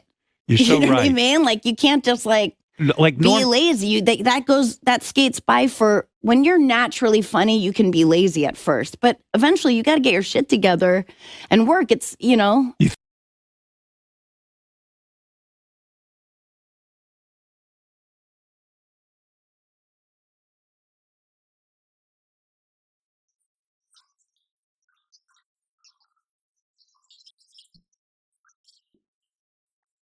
A lot of people don't know that you're on the road like 300-something days a year. You're doing stand-up. I was trying to, B.B. King told me he did 320 days a year. Big man, with, and he had to prick his fingers. Everybody used loose steel. So I said, I'm going to try beat B.B. King. If he can do it, I can do it. But I never got past 300 I did last year. But it was kind of a lot. Wow. You're like the Jay-Z of stand-up. These broken pieces I hold in my hands don't have a chance to mend at all. Before they get thrown into chaos again, I try to pretend I'm whole enough to stand in this world so unsteady. American Music Awards. This is exciting. I'm not actually in music, so let me introduce myself. To those of you who don't know me, I'm Norm Macdonald. For those of you not familiar with me, thank you very much. I am the biological child of Melissa Etheridge and Norm Crosby. So if you want to... Well, that's the big story in music news right now. Melissa Etheridge asked her friend David Crosby to be the biological father of her children. And you know, this was a new experience for David Crosby.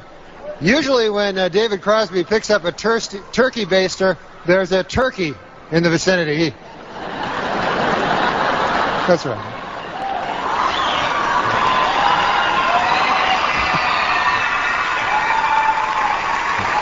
He's a fat guy. You know, everyone's so obsessed with their careers nowadays in music, you know what I mean? Here's a kind of a nice story. Celine Dion is retiring from music to try to start a family, you know? And I think she's serious about it, because I just saw her backstage chasing David Crosby with a bucket and a copy of Swank. So I think she's serious about it. I mean, I didn't know the Judds were back together. Did you know that?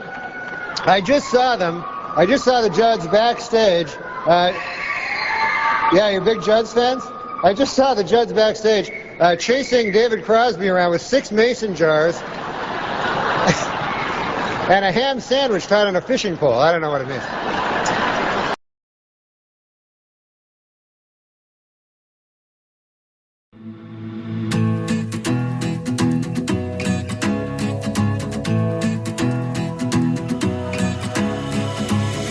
I've been searching for what's missing, but the answer away. David, Melissa Etheridge has been to the society. Is a very special person. You helped her have 2 beautiful, smart children. How did you decide to give Melissa Etheridge something special? That clock is set at 10 past 10, and Why? that's because this guy drinks like a fish, and we want to remember, you know, remind him how to drive. To drive, you're supposed to put your hands at 10 and 2. Did you know that? No. That's all very true. You never heard that? No. You never heard tell of that? Tell of that. You never heard tell of that? You know, nobody says that anymore. You never heard tell of that?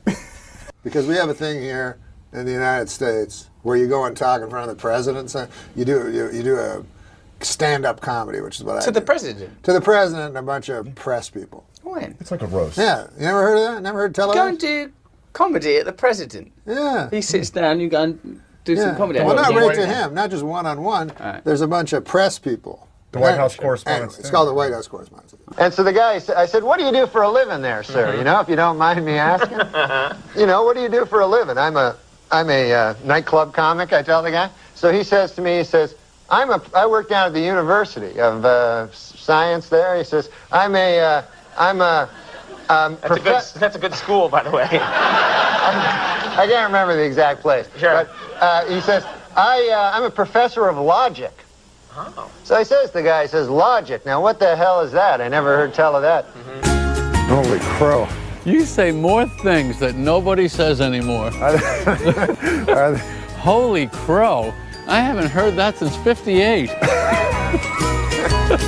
Mick Jagger, I guess. You met Mick Jagger.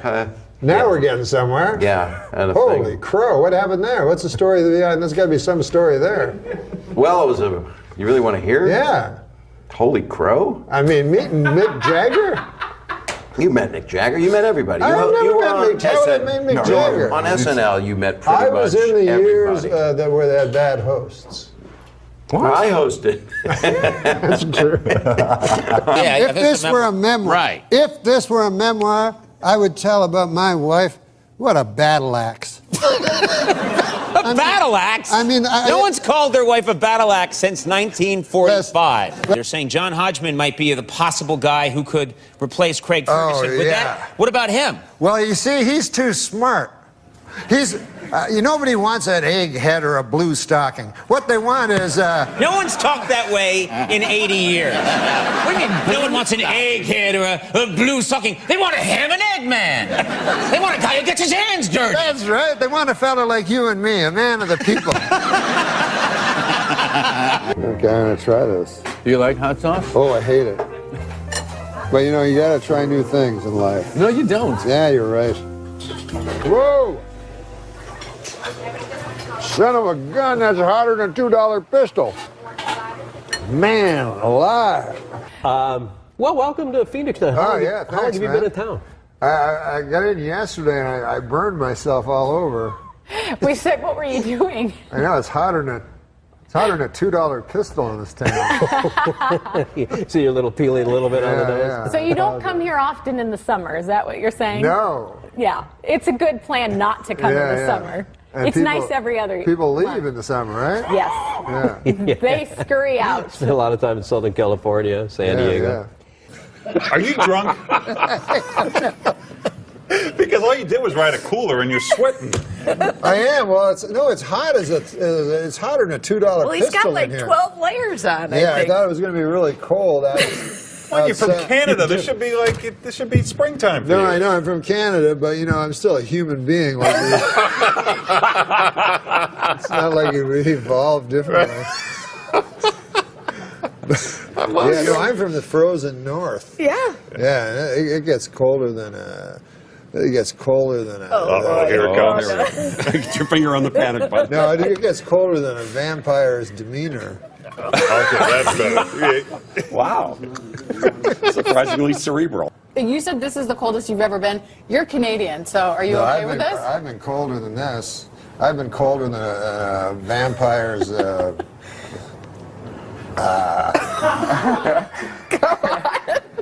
on. That's like We're an waiting. 8 a.m. joke. Yeah, we can do it at 7:19. The stage is yours. Larry, can I borrow $25,000? Whoa! That's a lot of money, Norm. What's it for? Well, you know, I think you probably know. Gee, I usually don't lend that much money, Norm. Larry, they say they're going to kill me. All right, Norm, but I want it back. Okay, all right. Good. You're a good man, a scholar, and a gentleman. Thank you. You're a good man. Let's do business.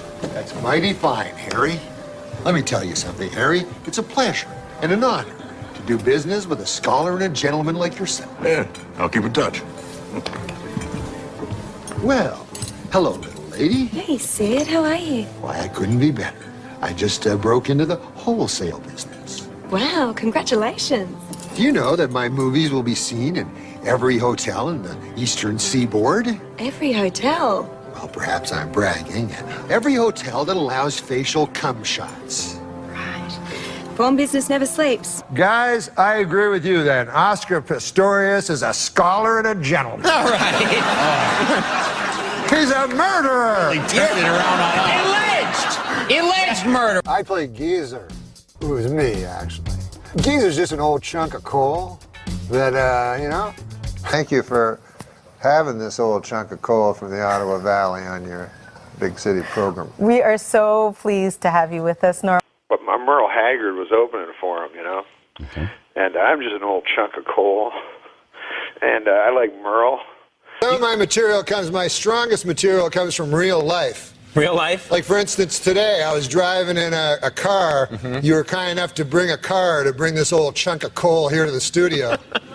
We send cards for our guests, yes. Yeah, so I got in it, and I get material that way. So my driver... What do you mean? How do you get material that way? You get in the car, and what happens? My driver tells me a joke. I'm scared now. No, firstly, Conan, I'm thankful for the fine ladies who live across this country and leave pies on their windowsills. So an old chunk of coal like me might have a meal from time to time. Okay. I am going to return to my former sexual lifestyle. Well, yeah, what's that? It's trying to find a lady and convincing her to let me lie down on top of her.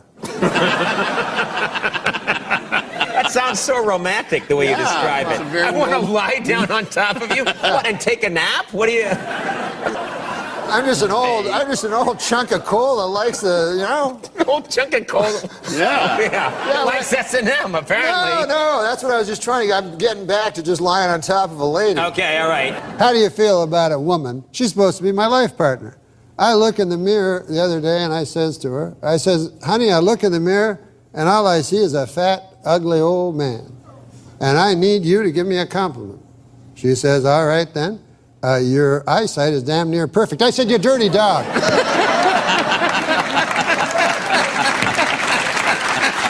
Wait, you called her a dirty dog? A dirty dog. A dirty dog. Call me to say goodnight. Kiss me once or twice. I'll never let go of you. Fold me into your arms. Stay with you. The thing I wanted to talk about is his diction, his word choice. I've always he spoke like someone from the 1920s. He would talk about hobos, and he would say, as my wife, a battle axe. Yeah. He talked in this way that was from a different time. I'm just an old lump of coal, and you thought, where is this coming from? And it didn't feel contrived. It was, and I don't know if it coming from this province in Canada. Yeah, I think it does. Because his, people can make up that kind of language and use it. This really came from him, and he would make these choices. Like, I remember once he was talking about a dog, a Doberman.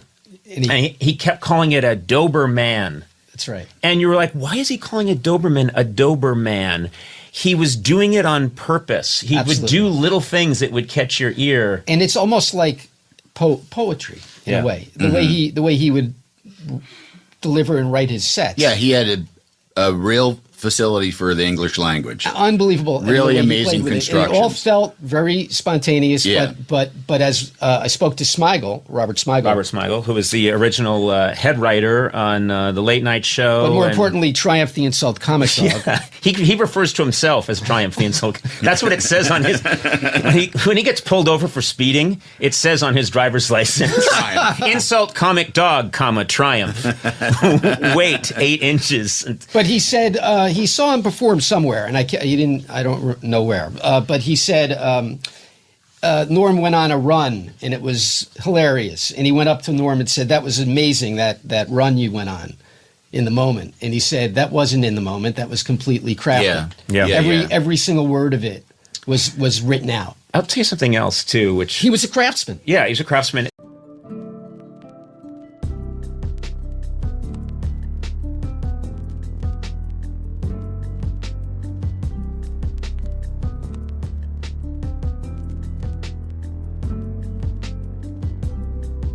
Neil deGrasse Tyson, who's this Mr. Smarty Pants, he's one of those astrophysicists. I don't even know if that's what he is, but he's a smart guy who talks about the universe.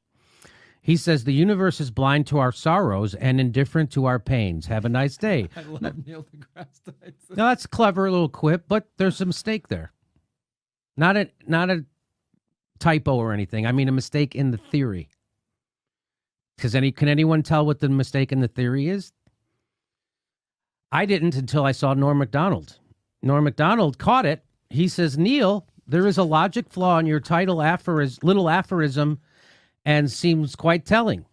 That seems quite telling. Since you and I are part of the universe, then we would also be indifferent and uncaring. Perhaps you forgot, Neil, that we are not superior to the universe, but merely a fraction of it.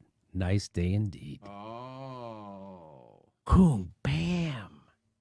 So that's how our brains are conditioned in the Western world to see ourselves as separate from the universe. We're not separate from the universe. We are the universe. We're not separate from life. We are life. And there is no opposite of life. You go, what do you mean? There's death. Death is the opposite of birth. There is no opposite of life. We're all interconnected. We're all one energy. And that's what Neil deGrasse Tyson forgot. That there isn't the universe and us. We are the universe. So the universe really isn't and uncaring isn't blind to our sorrows and indifferent to our pains. It recognizes it through us. We are the consciousness of the universe. We are consciousness expressed through us. So why does the universe even happen? Why does the universe? So it can know itself, so we can expand, create, look at it, and now we're the eyes and the consciousness of the universe. We can see ourselves. Anyway, I just thought that was pretty interesting that a comedian outsmarted a smarty pants. Where did you go? I had to go powder my nose. Oh, man. I've never seen a guest do that before. I had to go. You ran away during the commercial break. I ran away. I freshened up. I powdered my nose. Freshened up? And then I took a piss in the sink. All right. One of the stars of that. I think we're short a cup. What? Well, we should have 2 cups. You know, we should have 2 cups. What is wrong tonight? This is the weirdest show. Oh, here's the cup. Wow, there we go. That's a crack team we got. I don't know how many of you guys have been in the South, but it's like, it's a different world down there. It's a completely different world down there. It's like, have you been to the South? I rode the rails once through the South. Ran into a guy named Kitchener Leslie. A tough man he was. But a man still the same. Now I'm thinking in Norm's cadence. So I was ordering my coffee, and I felt this weird, like, vibe behind me. It was weird. So I turned around, and this guy was, like, reaching for me. And I'm like, whoa. What do you mean, reaching for you? Like, to touch you? Yes. Don't do that. That's not cool. Yeah, thank you. That's not cool. So this I is... grew up in Alabama.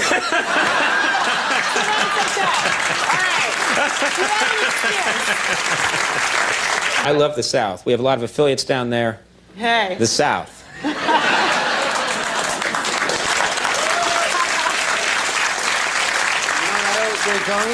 What do you always say, Norm? Well, because I love the South, and I always say, if there was no South, there'd be no North. There you go. You know, this... Exactly. Somehow tonight, because of you, Norm, this talk show became a back porch.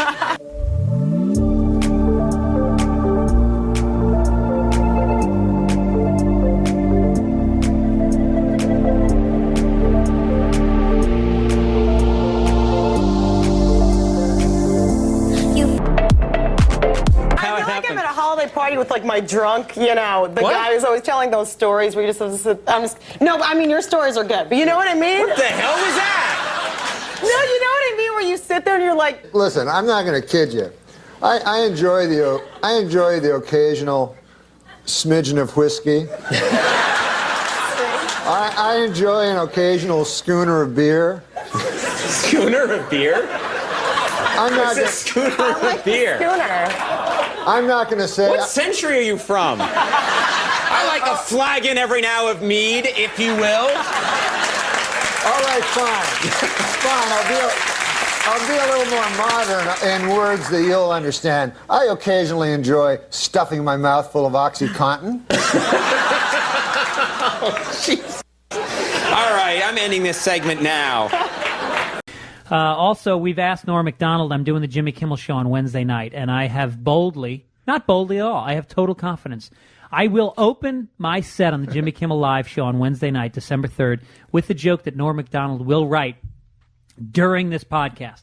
The only parameters, and it doesn't have to be this, but I'd like it to be about airport security, how intense it's gotten. Anything jump off? What is because I've heard that it's more intense or something. Well, the pat-downs... I need more information. The pat-downs are a little bit more invasive. People are saying that their genitals are being touched. One woman had to remove her fake breast. She had like a breast. Well, what happened is the new scanners, some people are it's not just the metal detector, it's a scanner, and it sometimes depicts you in an embarrassing way. So more people are rejecting the scanner. In other words, they can see you like with X-ray vision. They can see your body So naked. now if you reject the scanner, which you're entitled to, you get a pat-down, but the pat-down is pretty thorough. And some people are saying, you can pat me down, just not, on my privates. Oh, okay. And they're like, no deal. So the airlines are saying, well, you made a choice to fly, and with that choice comes what some people consider to be overstepping. Norm, let's update us. What do you got for me? Opening joke Jimmy Kimmel Live, Wednesday night. We're looking for what's going on? Pat him down at the airport joke. Yeah. Now, again, no pressure. We've got another 12 minutes or so until this podcast is over. Hey, do they ever do that thing where, isn't there something where they check your ass?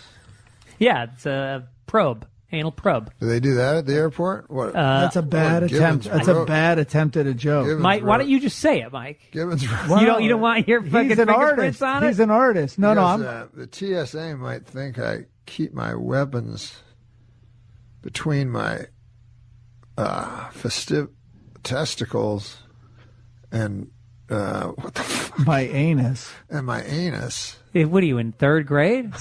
That's the stupidest joke I've ever heard. No wonder you handed it to him. He didn't read the punchline. What's the punchline? Can I start from the beginning? You know, you can't. No, but what if I thought of something? I'm trying to keep this ABC safe. This is the Disney. Okay. All right. TSA might think I keep my weapons between my testicles and my anus, but they'd be right. How about...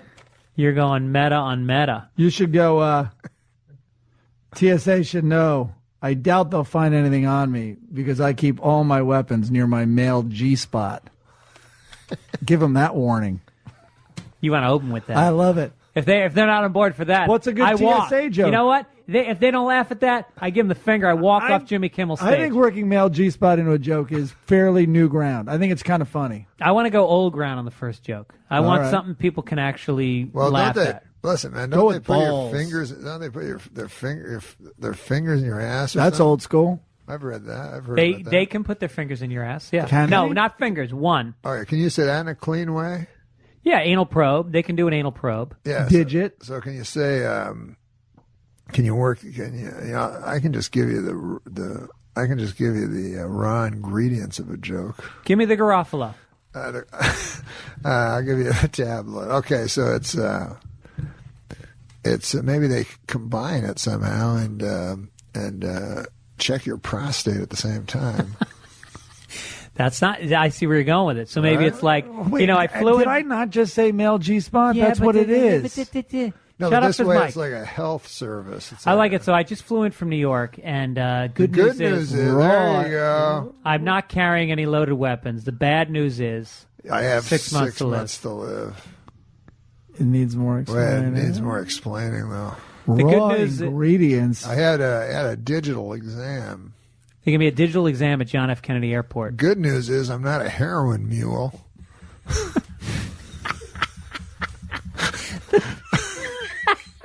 Bad news is I'm not a heroin mule. So I just flew in from JFK, and man, I don't know how else to say this. Is my prostate tired? That could work. Maybe. Just flew in from John F. Kennedy It's a Airport, little and boy is my The screening is crazy at these airports. Cavity? I just flew in from JFK, and boy, is my prostate tired. There you go. Yeah, I Boy, think that's is a word. my cavity. Yeah. It's a little leap. I just flew in from John F. Kennedy Airport and flew in with my mother, and I had no idea she had such full round breasts. Boy, is the security guard's finger tired. I don't know.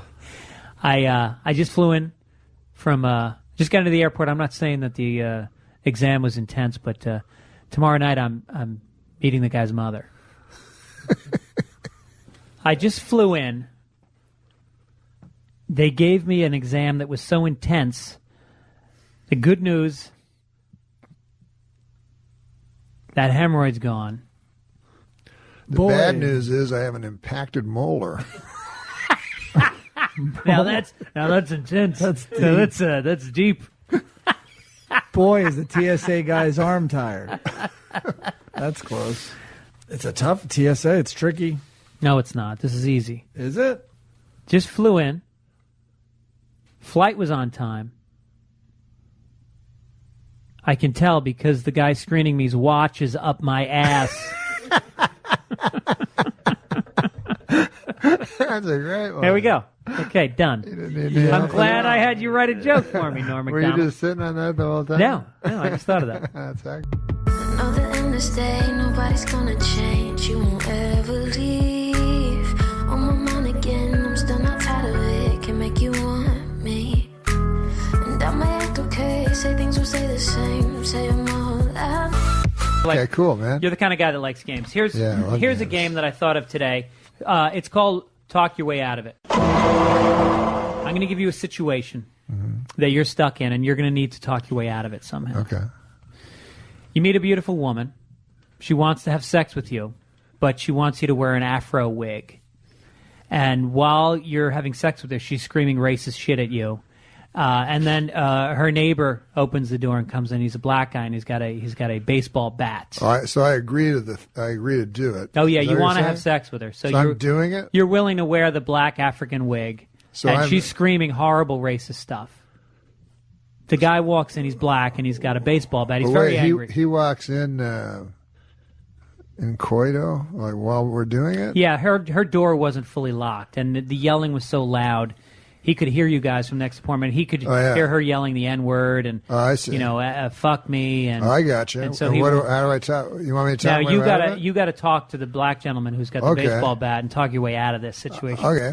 Hey, bro, let's kill this honky bitch.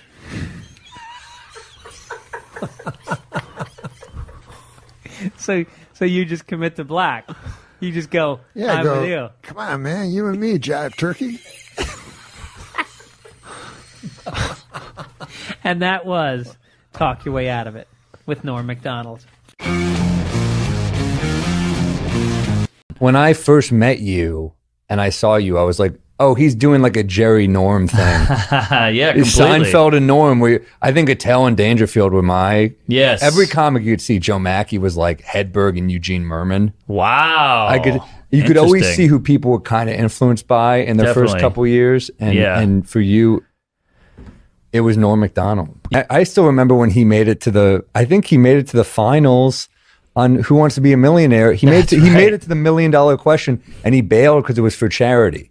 But it turned out he knew the right answer. So this is a guy who, by all accounts, was like self-educated. Yeah. And made it that far. I mean, Tell me what you want to do. I think Pinehurst is too obvious, so I guess I will say what's the matter? Greenbrier.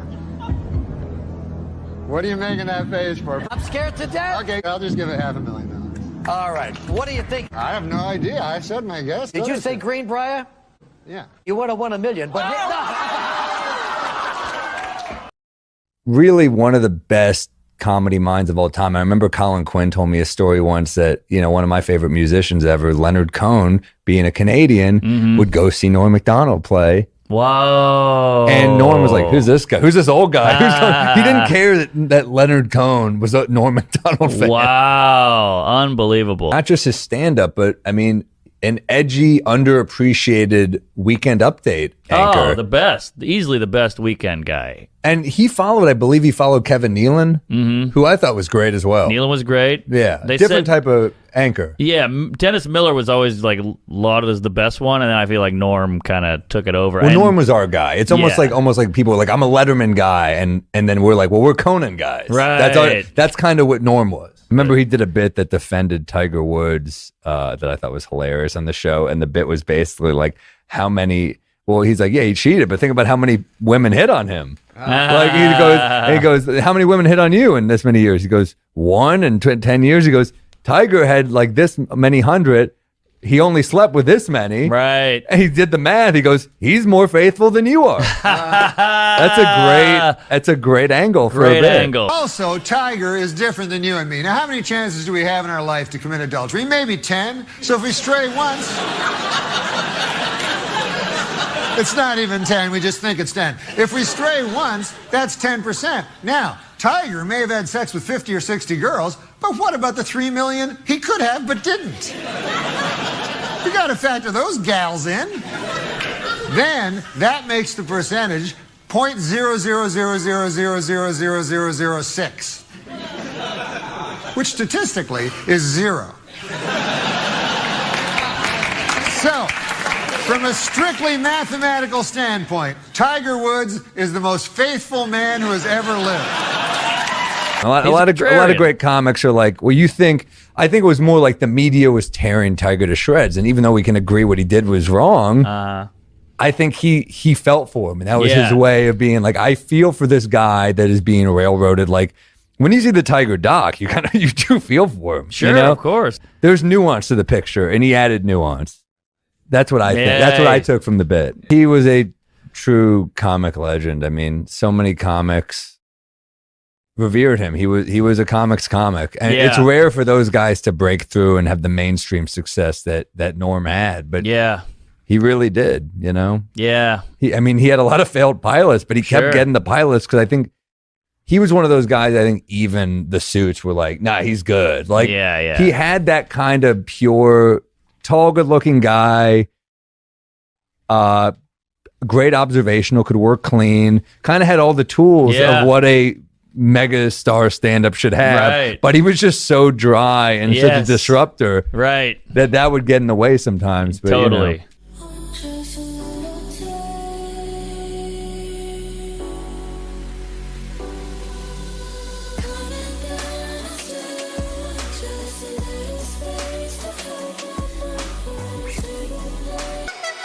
I met him twice, and the first time I met him was I was doing this comedy style competition at Caroline's, and it was the Final Four. It was me, Dan Soder, who eventually beat me in the final two. It was me, Soder, Nick Cobb, and Adam Newman. Wow. And Norm Macdonald was just chilling in the crowd watching. Damn. And he couldn't have been nicer. He was so freaking nice to all of us. Yeah. Complimenting our acts, being like, man, I can never do this type of thing, you know. So cool. And then the other time I met him was on Last Comic Standing when he was a judge, and I got eliminated in the first round. I had a pretty good set, better than a lot of people who moved on, but it's NBC. Let's face it. That's how it goes. But I remember I had one joke that Norm singled out and goes, that joke is gold. And that to me was me, I didn't even feel that bad. I got locked off because I was like, Norm Macdonald, who was the judge that I connected to his work the most. It was Roseanne and Keenan. I connect to Roseanne's politics, of course. But but it was Roseanne and Keenan Ivory Wayans. And like, obviously I love In Living Color, but Norm, I'm a comic. Norm was the guy I connected with. And the joke he loved was I said, you know, my last girlfriend was a hoarder and she broke up with me, which stings extra hard. I'm like the one thing she can get rid of. And he said he loved that joke. And then I got Keenan kind of digged me in the last comic thing. He said, I like some of your jokes, but not all of them. And I said, well, I loved all your scary movie films. And it got a huge laugh. And he said, I only did the first two. And I was like, all right. I remember I saw Norm in like the food. He couldn't let it pass. He couldn't take the L on that one. I knew I was out after that. Right. And then I'm walking through the thing. It was like a break. I guess they were taking a break, the paid audience. And I see Norm and he goes, I really like that you dug it. Oh. So that was a special moment. He's the real deal. He really is. Yeah, I think he could tell. And I said I met you once at Caroline's, and I told him I really like. Welcome Norm Macdonald, everybody.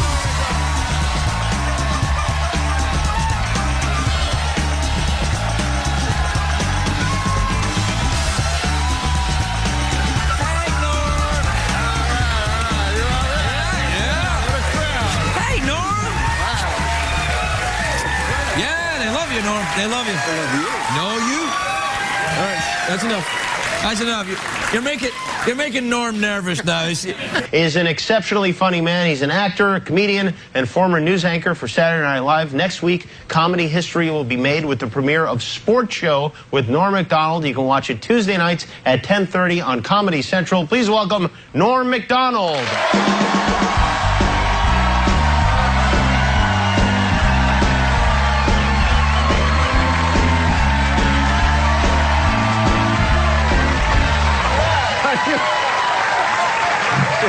How's it going, Jim? Good. You scared me. Why? I don't know. I felt like you were coming to attack me or something. No. I like getting out of here fast. I find people don't like people walking. Right? So the jokes get jokes in. Some people really milk it, the walk out to the thing. Yeah. I admire that in a way because I don't have that kind of confidence to stand there and to do this. Oh, to do the big thing and wave and everything. Sometimes they go in and there's people handshakes. Until people don't care too much for you. Yeah. Not you, me. Yeah, or us together. Please welcome one of our oldest friends, Norm Macdonald. Let's get him out here.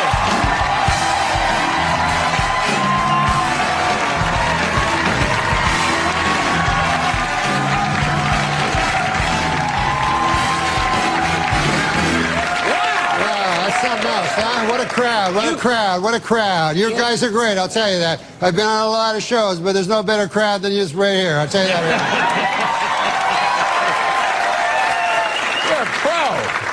now. You're a pro. You came out here, you lit this crowd up. I'm just telling the truth. You're a truth teller. Please welcome Norm Macdonald.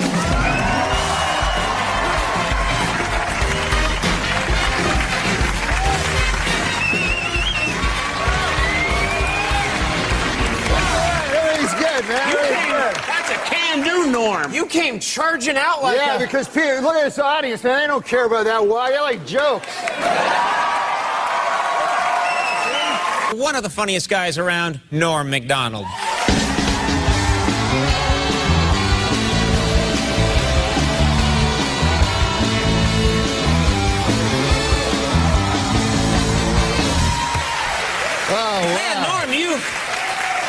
Is there a problem there? What's the problem? No, nothing. It's just speckled water. Yeah, all right. Yeah.